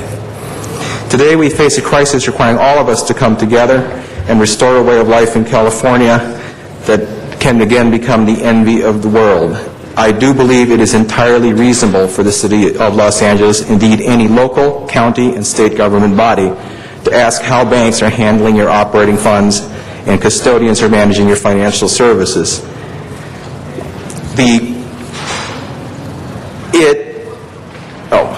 Let me just finish up by saying, in previous testimony to the council, I did point out that in addition to the $29 billion of the city's money, there is a chance you have here today to inspire about $300 billion in deposits in LA County. Bob Schoonover. Thank you, sir. You only have a minute to speak on these matters. Bob Schoonover. Not here. Bahar Tullo. Bahar Tullo.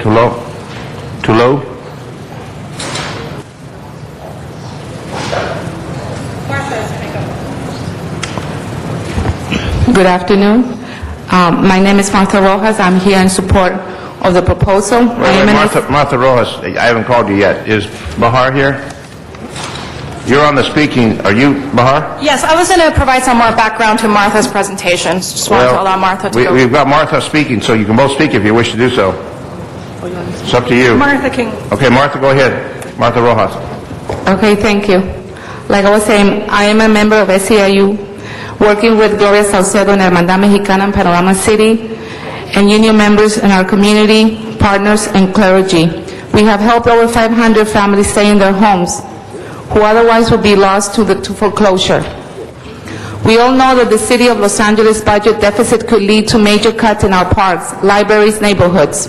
Today we need to talk about what really causes this crisis and how we can fix it before we cut parks, workers, and public safety. Our streets in Los Angeles the homes are empty due to foreclosures. Hundreds of thousands of Angelinos in Panorama City, Pacoima, Palisade have lost their homes because of the mortgage collapse, and we have some of the family members here with me. Small businesses cannot create new jobs or other failing because they cannot get loans to help them for employee to pay their bills. Thank you, ma'am. John Kiefer. Mr. Kiefer. Thank you. I think this is really a great thing that you're doing here to get the banks in line. I'd like you to add to that, though, that we only deal with banks in Los Angeles that let their tellers sit down. I imagine if you ran this meeting every time you're here standing up and you were up for 8 hours a day, you would want to be able to sit down. You can go to your bank. We all go to a bank. Ask that teller there when you're dealing with them, would you rather get a raise or sit down? And I'll bet you 9 times out of 10, like your grocery store clerk, they would want to sit down. Besides that, I asked the manager in training at Chase Bank that got money from the federal government that still has their teller standing up. He was in Iraq, and he said the 1 week in training as a teller was worse than the year he spent in Iraq. We want health care. We want to prevent conditions that will lead to additional health care costs down the line. So I propose that you add to this amendment that you only deal with banks in Los Angeles that let their tellers sit down. Wells Fargo was that. I left Chase and went to Wells Fargo because they let their tellers sit down. Thank you very much. Anthony Patarese. Defer my time to Bahar Tullo. Well, we don't do that, sir. Either you speak or no. It's up to you. Okay. The next final speaker, Ferenc Hogan Raus. Hi, Foresti Hogan Rolls. Good afternoon. I am President and CEO of Community Financial Resource Center. I also serve, that's my paying job. My volunteer work is Commissioner for LA Department of Water and Power, and I have also served on the Retirement Board. I want to just hone in on a couple of points, knowing I only have 1 minute. But what's really important about this motion, and we fully support it, is that when you look at the banking community that comes into our retirement systems and take our investments, they typically are not banks that are located or do business here in Los Angeles, for instance, Bank of New York. So when you go to them, and I work in the nonprofit community, so when you go to them and you ask them for an investment back to Los Angeles, their answer is, that's not our CRA territory, so we don't have to invest with you. So we don't get the contributions that we would normally get if we had businesses, banks doing business right here in LA. So I think it's really important that you support this because it's a way to tie the money that leaves Los Angeles back in to invest in our local communities. And we don't have the leverage to do that without you. Thank you. Thank you. Mr. Alarcon? That was our final speaker on this matter. Members, this motion would encourage the City of Los Angeles to make wise investments. And some people would think that wise investments are those that bring the greatest cash return on a transactional basis. But we have a greater responsibility in handling the taxpayers' money, and that is to bring the greatest return in a holistic sense. And we need to be challenging those people who are holding literally hundreds of millions of dollars sometimes, usually tens of millions of dollars. We have to hold them responsible to reinvest in our communities. And we have to ask questions of them as to how well they are reinvesting their money. Are they locating ATMs in communities of need? Are they managing portfolios of home ownership loans, of conventional loans versus ARMs that end up being in foreclosure? What is their rate of modification of these loans? Have they been good partners with our community in helping them get back on their feet during these trying times? So this motion essentially creates an opportunity for us to write an ordinance that would set standards for the investments, for the institutions that are going to hold the money that the City of Los Angeles has at any given day. And I believe that it will net tremendous benefits. As our Commissioner just testified, one of the things about national banks, for example, is that they may be based anywhere in the country. The Federal Community Reinvestment Act requires them to reinvest in the community where they are based, not necessarily those branches or, for example, where we do investment in bonds. If a bank is in New York, their responsibility to reinvest is in New York, not in the City of Los Angeles. And so while they may offer a lower interest rate, immediately they offer nothing in terms of community service that is enhanced. And so this is, I believe, a cutting-edge opportunity for the City of Los Angeles to say that where we are investing typically 25, and somebody just said $29 billion, I didn't know it was that high, but $25 billion even is a substantial investment, a substantial amount of leverage. I believe the net result of this action will be more responsible banking in Los Angeles. Banks who will want to compete for our deposits will improve their services to our communities throughout Los Angeles, and I believe compete for lower interest rates for the monies that they hold. It will also provide an opportunity for local banks to be much more competitive in the process of holding our deposits because their monies recycle in our economy more than any other institutions. And so I'm asking for your support of this measure. Now, we have submitted an amendment. The amendment carries on the theme. It drills down a little bit more. In committee, I directed staff to prepare the report and that we would insert additional amendments on the floor, and that's exactly what I have. So the 4 amendments that we are inserting really have to do with, as soon as my staff hands them to me, I'm sorry. The first one is simply to include as part of the ordinance a requirement that the Treasurer report back to Council once a year as to how the banks did and rank them, literally, in terms of the performance standards that we set up. The second one would would specify that local institutions and non-local financial institutions, they really have to have different requirements of measurements, because the community reinvestment standards are going to be very different.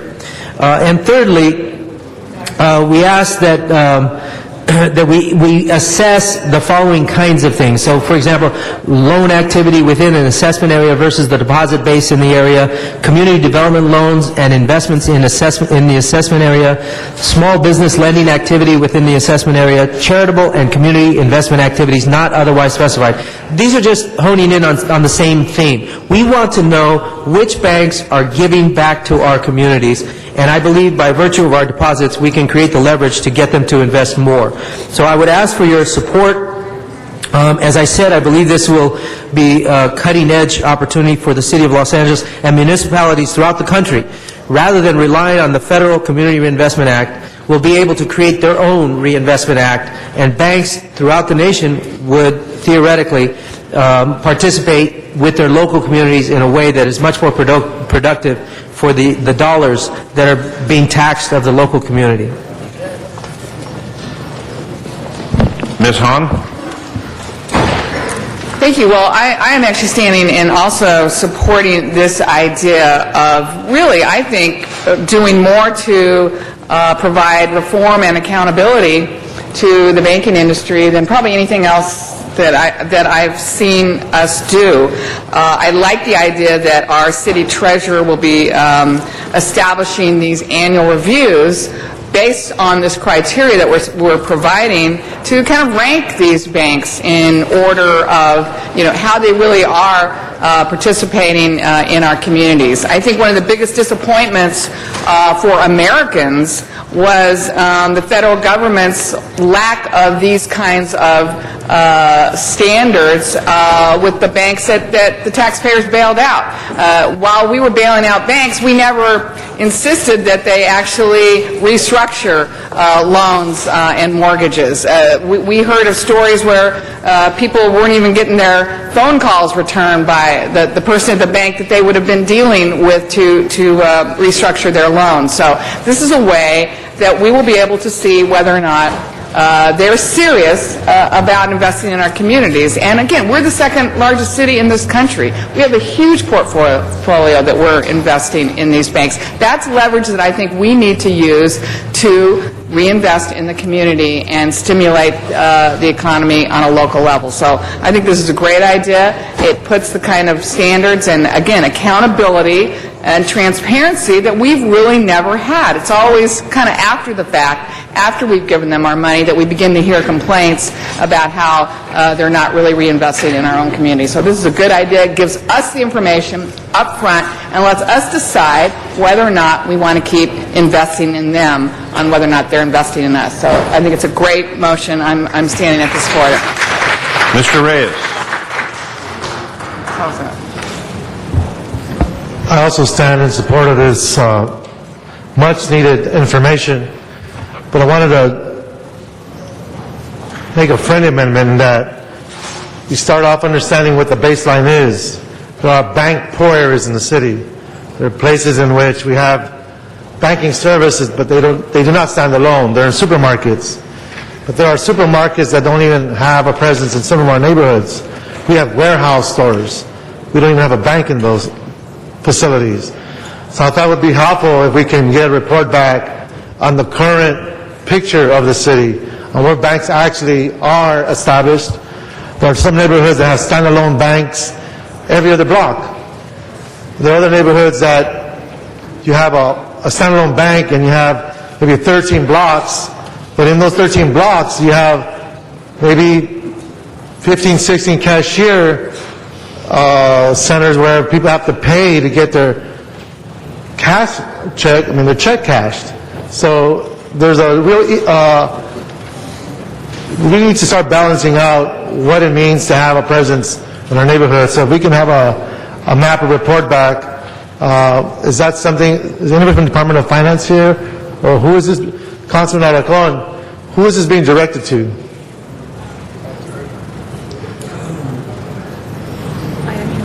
The Office of Finance?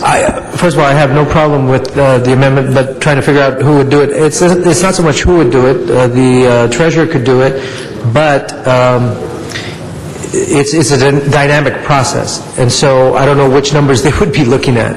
Well, I would just, maybe just as a So if you want to refer it back to committee as a friendly amendment, I accept the amendment, and then we can come back with the detail on how we would do that. And I think that would be healthy, just to understand the imbalance in the city. We know it exists. No, I like it. But what is I like the it a lot. picture? And then we can start focusing, because they're going to start coming back and say, well, what do you want us to do? Where do you want us to go? How do you want us to behave? At least we have all an understanding of what the city looks like and where we need to start leveling it off. So that would be my friend amendment. So report back to give us that picture. Will do. Mr. Koretz is next, followed by Mr. Parks. Well, I think it's already been well said by my colleagues. So just briefly, I just say I think this gives us the leverage to get banks to be more locally involved and to get them to do the right thing, as we should have been doing at the federal level. But I think we set an example for the rest of the country, as well as doing something right here at home. So I ask for an aye vote. Mr. Parks. Thank you, Mr. President. One of the things I've just asked, and Richard, maybe we could ask for a friendly amendment, that being that the amending motion, many of these things weren't discussed in committee, I just asked is that we have the CLA and the treasurer review them along with the city attorney before they are directed to be put in the ordinance. Yeah, actually, what I didn't say and what I was planning on saying is that some of these things do require the assistance of the city attorney to ensure that the treasurer is standing up to their fiduciary responsibilities, as well as some of the other arrangements. So I absolutely concur and would accept that as a friendly amendment. Okay, thank you. Mr. Labange. For all who've been involved with this. And Ms. Hahn, I think you said it eloquently about the issue of our national government. If they had these catches, they would see the problem. It's like anything detected early. And then I thought of George Bailey and Mr. Potter. And who do we want to stand with, George Bailey or Mr. Potter?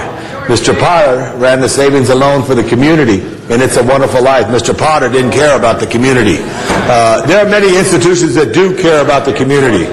Many banks that have been involved in our community. But this rash of a tsunami that hit the United States banking industry is something that does need this kind of review and check. And on a local level, and I think also, Mr. Alacon, as you spoke of, municipalities throughout the country, it would be a benefit to have this check.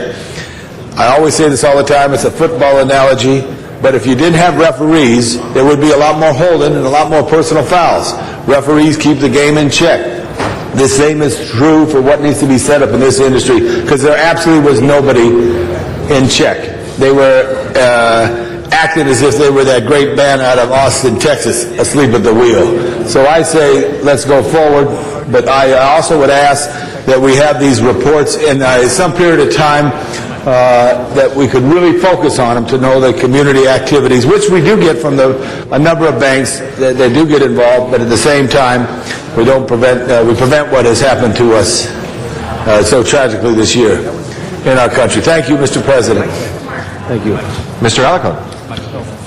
I just thank everybody for their comments, and I did want to reiterate there are some things that we would have to seek interpretation and understanding from the city attorney on, but when the ordinance comes back, we'll have a second opportunity to make sure that we are doing this in the most appropriate way. Thank you very much. I ask for your aye vote.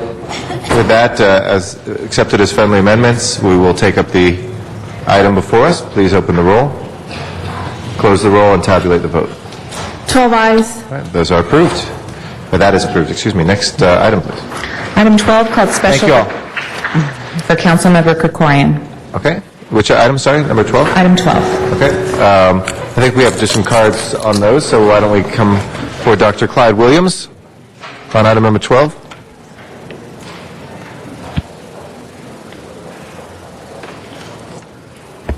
Dr. Clyde Williams, item 12. 1 minute, please. Here we go again. DWP negotiates for the IBEW a series of percentage raises in this particular crisis. but then they apply them to themselves also. Who are the confidential employees? Who are the dispatchers? Who are the management employees? Are these people who negotiated with the IBEW for the rate, not for the rate increases yet, but for the salary increases over the next 4 years? The very time when we will need every dollar, no matter where it is. It seems strange that the people who negotiate may also be the people who will benefit from the same IBEW agreement. Thank you. Thank you. That will close our public comment. Any members wishing to be heard? Mr. Corey? Did you want, I saw your button pressed, but you're okay? Okay. Please open the roll, close the roll, and tabulate the vote. 12 ayes. That is approved. We've got a number of items in which were called special for cards from the public. Those cards have been pulled. If we can take those up next, that's item 24, 26, 28 through 31.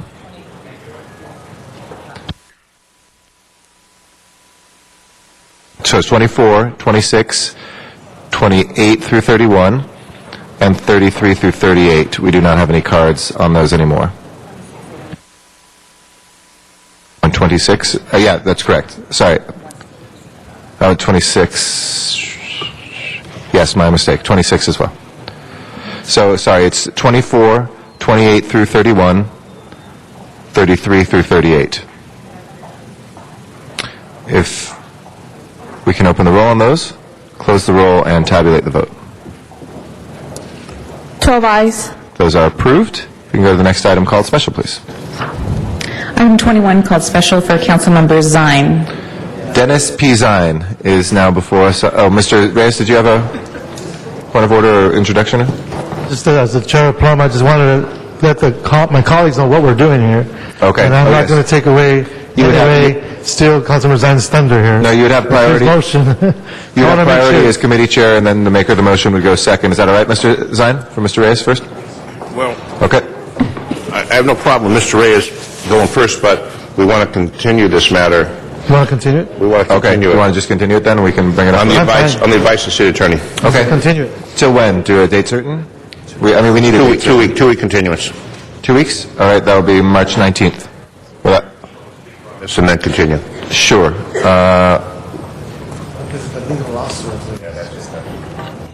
Okay, I'm sorry. We should have told you. We have two speakers on this. Would they like to be heard today? They'll be continued. Okay. Sorry, Eddie. So Kevin Bartanian is our first speaker, and then we'll hear from Joanne Yvadnik Garber. Good afternoon, ladies and gentlemen. Good afternoon. My name is Kevin Bartanian, Director of Sales and Marketing for City Mobile. We're a nationwide mobile billboard company operating here in Los Angeles.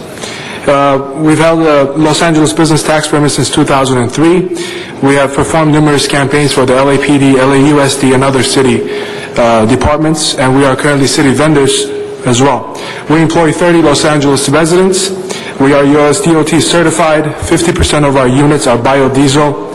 We don't have trailers in our fleet, and we do not park any of our trucks on any street for the purposes of advertising. I'm sorry to interrupt you, and we'll hold your time. Dr. Williams, we are reconsidering 24, which I know you had a card in. It was my mistake that we voted on that, but you do have a card if you want to be heard on that. Okay, he pulls it. Sorry. Thank you. Go ahead and continue. We don't advertise on busy highways or freeways, weather-heavy foot traffic areas. We don't advertise any adult gambling or controversial advertising messages. We strictly only work for large corporations, as it is an expensive medium. We don't have any problems with the ordinance philosophically, as we don't park any of our trucks. We don't like to park trailers on the sides of the streets either, as they don't look good aesthetically. We urge the committee to change the term of mobile billboards, as that affects us directly, to unhitched trailers or something along those lines where it does not affect our business. Our drivers sometimes park and take their 30-minute breaks or 15-minute breaks, and we wouldn't want them to be confused with these trailer signs and get parked for a long period of times. There's usually 30 to 45 minutes. Around there. Currently, there isn't now, nor there can be law that can ban cars from being commercially wrapped, and if a simple ban is done to these trailers, I would bet businesses engaged in these trailer businesses would just start parking used cars that are just commercially wrapped. So in conclusion, I think the best course of action is for these, to ban these trailers is identifying prime areas such as freeway entrances and so on, and putting together a strict parking enforcement message. Also, to add, a federal court judge in Collier County, Florida, and also New York overturned this ban and claimed it to be unconstitutional, and the city had to pay a large sum back to the mobile billboard companies who lost business. When what you leave unregulated presents the same danger as what you have regulated, it's unconstitutional. The reason I say that is because in this community there's a lot of trucks that look like delivery trucks, but their sole purpose is to advertise. Thank you. And it's really hard for anyone to kind of see the difference between them. Thank you. We actually forgot to start the clock up again, so your time is up. Is there anything else you'd like to just say briefly? Okay. Thank you very much for your time. Joanne is our next speaker. Ivana Garb. Hello again. Hello. Mobile billboards. I consider them in the same realm as tagging. I don't know anyone who appreciates or likes having them on the streets. I wonder how many people do as I do, that I make a special effort not to patronize a business that has a mobile billboard. These signs are a blight on the community and a hindrance on the street, and should be taxed additionally for each sign. They should be taxed up the wazoo. Thank you. Thank you very much. Mr. Zine, we're good to continue then? You're just thinking that through. Mr. Garcetti, I just wanted to emphasize that this is not about mobile, it's about trailers. Okay. Thank you. Great. Thank you. And we'll continue that 2 weeks to March 19th without objection. Next item called special, please. Item 22 called special for Councilmember Wesson. Thank you. Mr. Wesson. Yes, Mr. President, members, I just want to move that we vote to approve the Budget and Finance report on this item, and that there were two amendments that have been circulated. There's no objection to those amendments. Those will be accepted as friendly. Nobody else wishes to speak on this? Then we'll go ahead and open the roll, close the roll, and tabulate the vote. 12 ayes. That is approved. Next item, please. Item 23 called special for cards. Okay. We have item 22 for us, and I'm sorry, 23, excuse me. We have Mr. Sachs that come forward on item 23.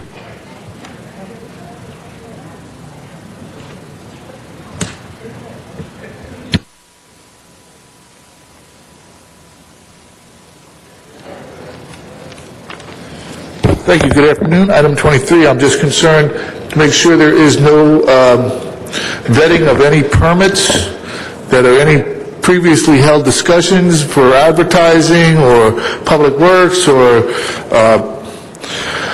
any things that have occurred as occurred at the LA Live fiasco. I'd also like to know about if this building finds itself in any special district that will allow for vetting of any of these permits.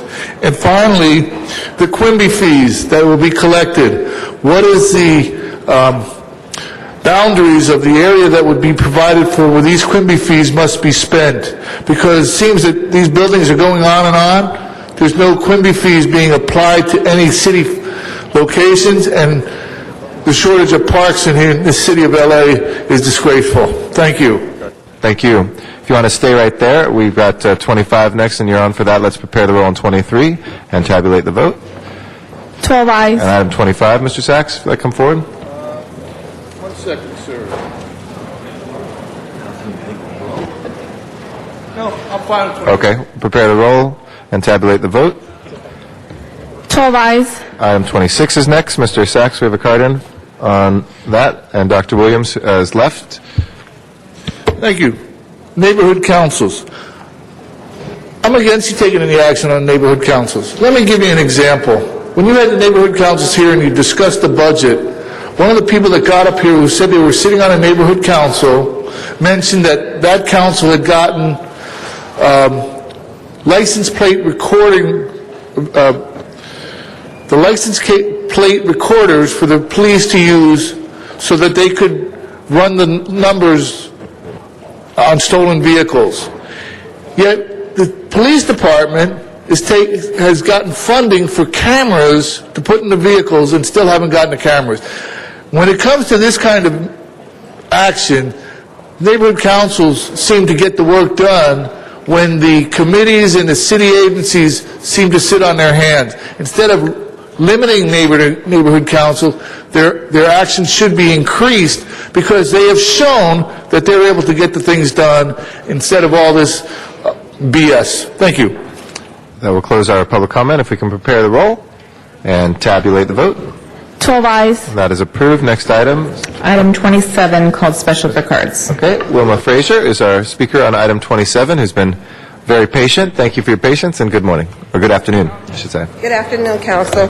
My name is Wilma Frazier, and I've been in the neighborhood. My family has been in this neighborhood for over 50 years, and I've decided to invest in the neighborhood by purchasing property 1915 East 115th Street. The property is in REAP order, and it's been in escrow for over 2 months now.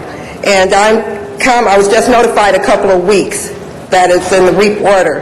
And I'm asking the council to please remove it so that I can continue to invest in the neighborhood, offer safe and healthy housing to people in our neighborhood. Thank you. Thank you very much.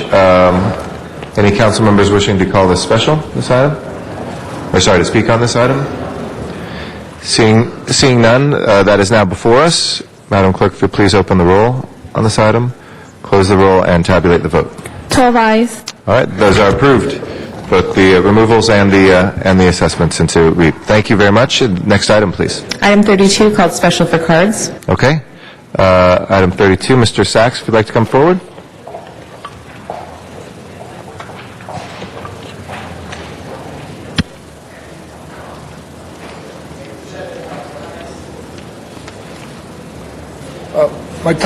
This time is still running, sir. Go ahead. We'll get you. Thank you. The street furniture. We need some openness and transparency, some of your favorite sayings in the city council. Because when you use these funds for personnel for your staffs, somehow that doesn't ring true to what the meaning of street furniture funding would be used for. I understand that a couple of council members, or at least one, eliminated somebody from their staff and used these funds to rehire somebody. That's not in the true meaning of street furniture. If that person goes out and acts like a bus bench, that's fine. Or if that person goes out and helps little old ladies across the street, that's fine. But I don't think they're doing that. Or if that person goes out and helps to repair sidewalks, that's even better. But I don't think the person is doing that. Why don't you set up a list of the qualifications and the quantities that these street furniture funds would be used for, and it would help people to the transparency and the openness that city council is famous for. But when you say we need to have these funds allocated for our personal use, it defeats the essence of what the street furniture funding goes for. People will not appreciate the fact that our sidewalks are deteriorating. Our trees need to be pruned, but we don't have the personnel because we don't have the funding, because street furniture funding has been allocated for misuse and abuse. Thank you. Thank you. That will close our public comment on this item. If we can please prepare the roll and tabulate the vote. 12 ayes. That is approved. That leaves us, I believe, just with the closed session item. I believe there's a request by the council member to speak on item 34. Okay. And also, if we can send 22 forthwith, please. Item 34, so let's reconsider that. If we can open the roll, close the roll, and tabulate the vote. 12 ayes. Okay. Mr. Open session. On 34? On 39. Oh, on 39. Was there a 34 request too? By Councilmember Parks. Yeah, we call it special. I just would like, for the public's assistance, we have a reward motion for $75,000 on August the 25th, 2009, at approximately 8 p.m. 16-year-old Robert Nelson and 24-year-old Drayvon James were standing in front of 10107 South Main when they saw a vehicle stop and park in front of them. An unknown suspect exited the vehicle, produced a handgun, and without provocation, killed both Nelson and James. LAPD has asked for assistance. We'd ask the public, if you have any information, contact Detective Aguilar at 213-485-4341. It's a $75,000 reward for information that would assist LAPD in bringing this case to a conclusion. As an aye vote on item 34. Thank you very much, Mr. Parks, for letting us know about that information. Please prepare the roll and tabulate the vote. 12 ayes. That is approved. 39, Mr. Reyes, we're good just with a vote then, or? Just for the vote, we can do it in open session. Okay, great. We'll take that in open session. And Mr. City Attorney?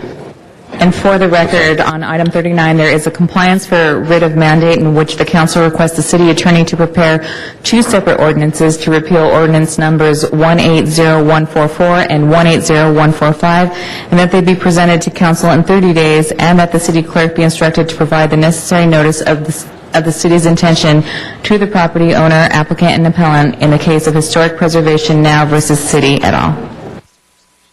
Thank you very much. Let's go ahead and open the roll, close the roll, and tabulate the vote. 12 ayes. All right, that is approved. We'll send forthwith without objection. Next order of business, please. Council has motions for posting referral, Those are posted and referred. and the desk is clear. Okay, any announcements, colleagues? Do we have any announcements? If not, could I ask everybody to please rise for adjourning motions? Oh, Mr. Parks, an announcement?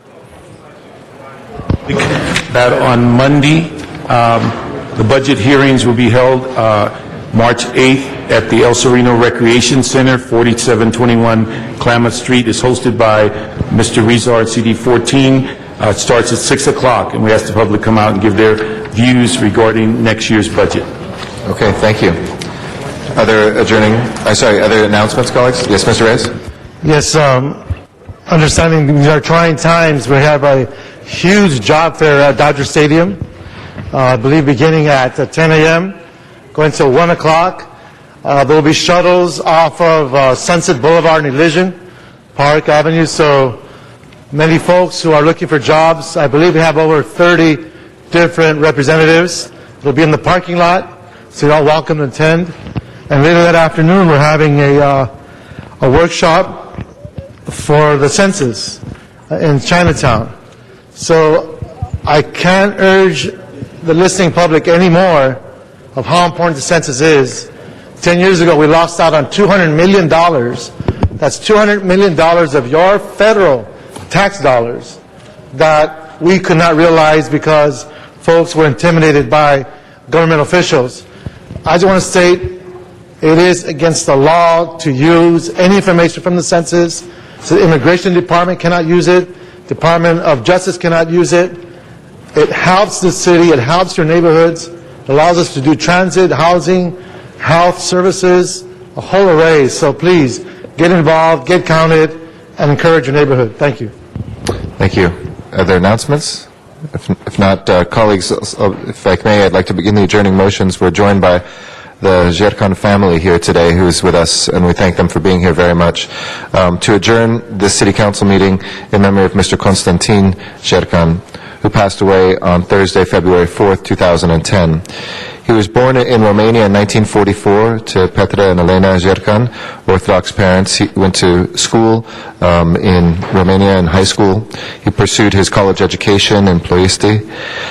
Though he did live his youth in the middle of the communist era, when everyone and everything was restricted for the common man, Constantin was fascinated by the free market economy that was practiced in capitalism, and he decided to enroll in the College of Commerce, from where he graduated with a bachelor's degree in business management and commerce, thus enabling him not only to successfully work in his field for the commerce market in Ploiești until 1982, but to also continue his trade in the States.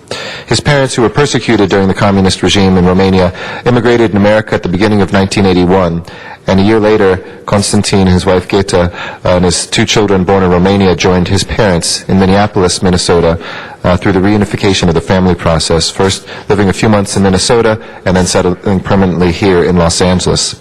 Arriving in Los Angeles at the end of 1982, he worked in regular jobs in construction during the day, but he also went to pursue his studies through evening vocational training, getting and maintaining active licenses in commerce, real estate, management, and a general contractor's license as well. He and his wife took employment with Stanley Management, a large managerial company in Southern California, supervising and managing quite a few income properties in Southern California. Arriving in California at the same time when the very Reverend Father Constantine Alese, excuse my pronunciation, took charge of the Holy Trinity Romanian Orthodox Church in Los Angeles, Constantine and his family applied for parish membership at once with the desire of helping the pastor and church, and were critical members of that community. Ever since 1982 up to the present, the Zherkan family continued unceasingly to support the church, both personally and materially. He and his wife fulfilling various callings and duties such as parish council member, chairman of the board, chairman of the building project, and many others as well. Since the incorporation of the Eastern Orthodox Heritage Foundation, Constantine accepted to initially serve on the board of directors and later on as an administrator of the fundraising and managerial board. A family man, a man of God, we today ask that the city of Los Angeles adjourn in memory of Constantine Zherkan, and we thank his family for being here. May he rest in peace.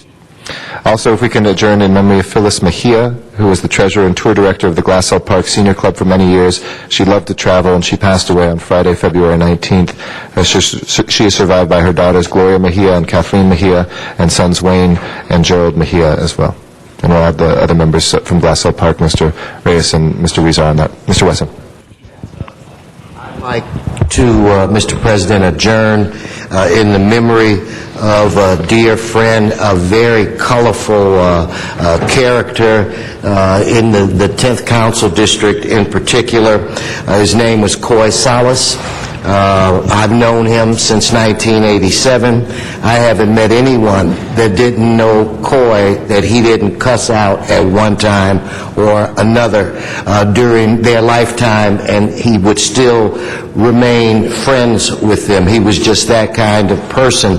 He had an ability during campaign season, if you needed anything, like I need 60 signs on this street, Hauser, but I don't know 60 people. That somehow he would just get it done, and he was, I can remember once I had a big sign on Crenshaw at the 10 freeway, and every 3 days somebody would tear this sign down. It was like a billboard.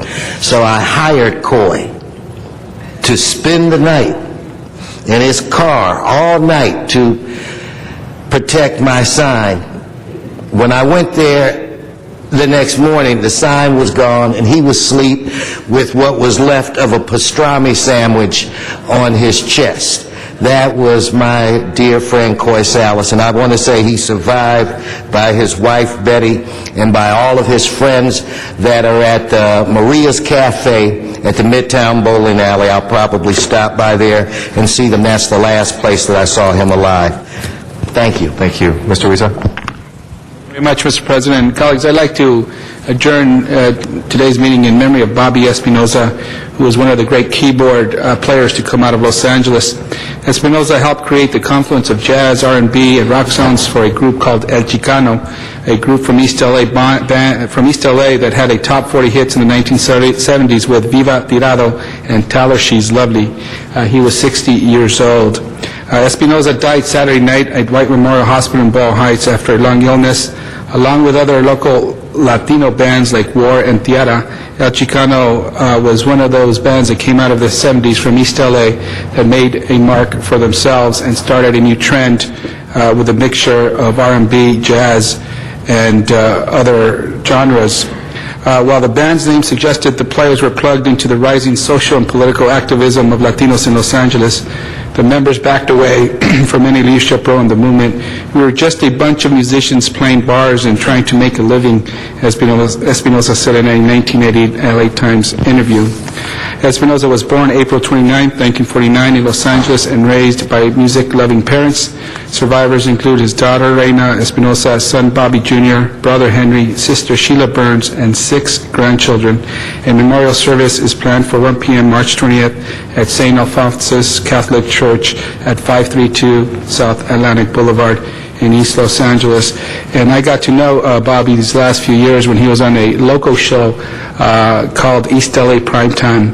And he would just be in the background riffing away. I recall that he would constantly he would ask me on a number of occasions about the council and what was it like and what's going on. And I think this is a guy who not only had a lot of talent, but always was out there trying to do good things for the community. He volunteered his musical talents at a number of nonprofit charities, and so his talent and he as a person will certainly be missed by the East LA community and all of Los Angeles. Thank you.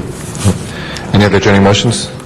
If not, just as a reminder, we'll go back on Tuesday to our regular 3 days a week schedule. This coming Tuesday will be our next meeting, and that'll be on March 9th, 2010. Madam Clerk, if you'll please call the roll. This meeting of the Los Angeles City Council is adjourned. We will next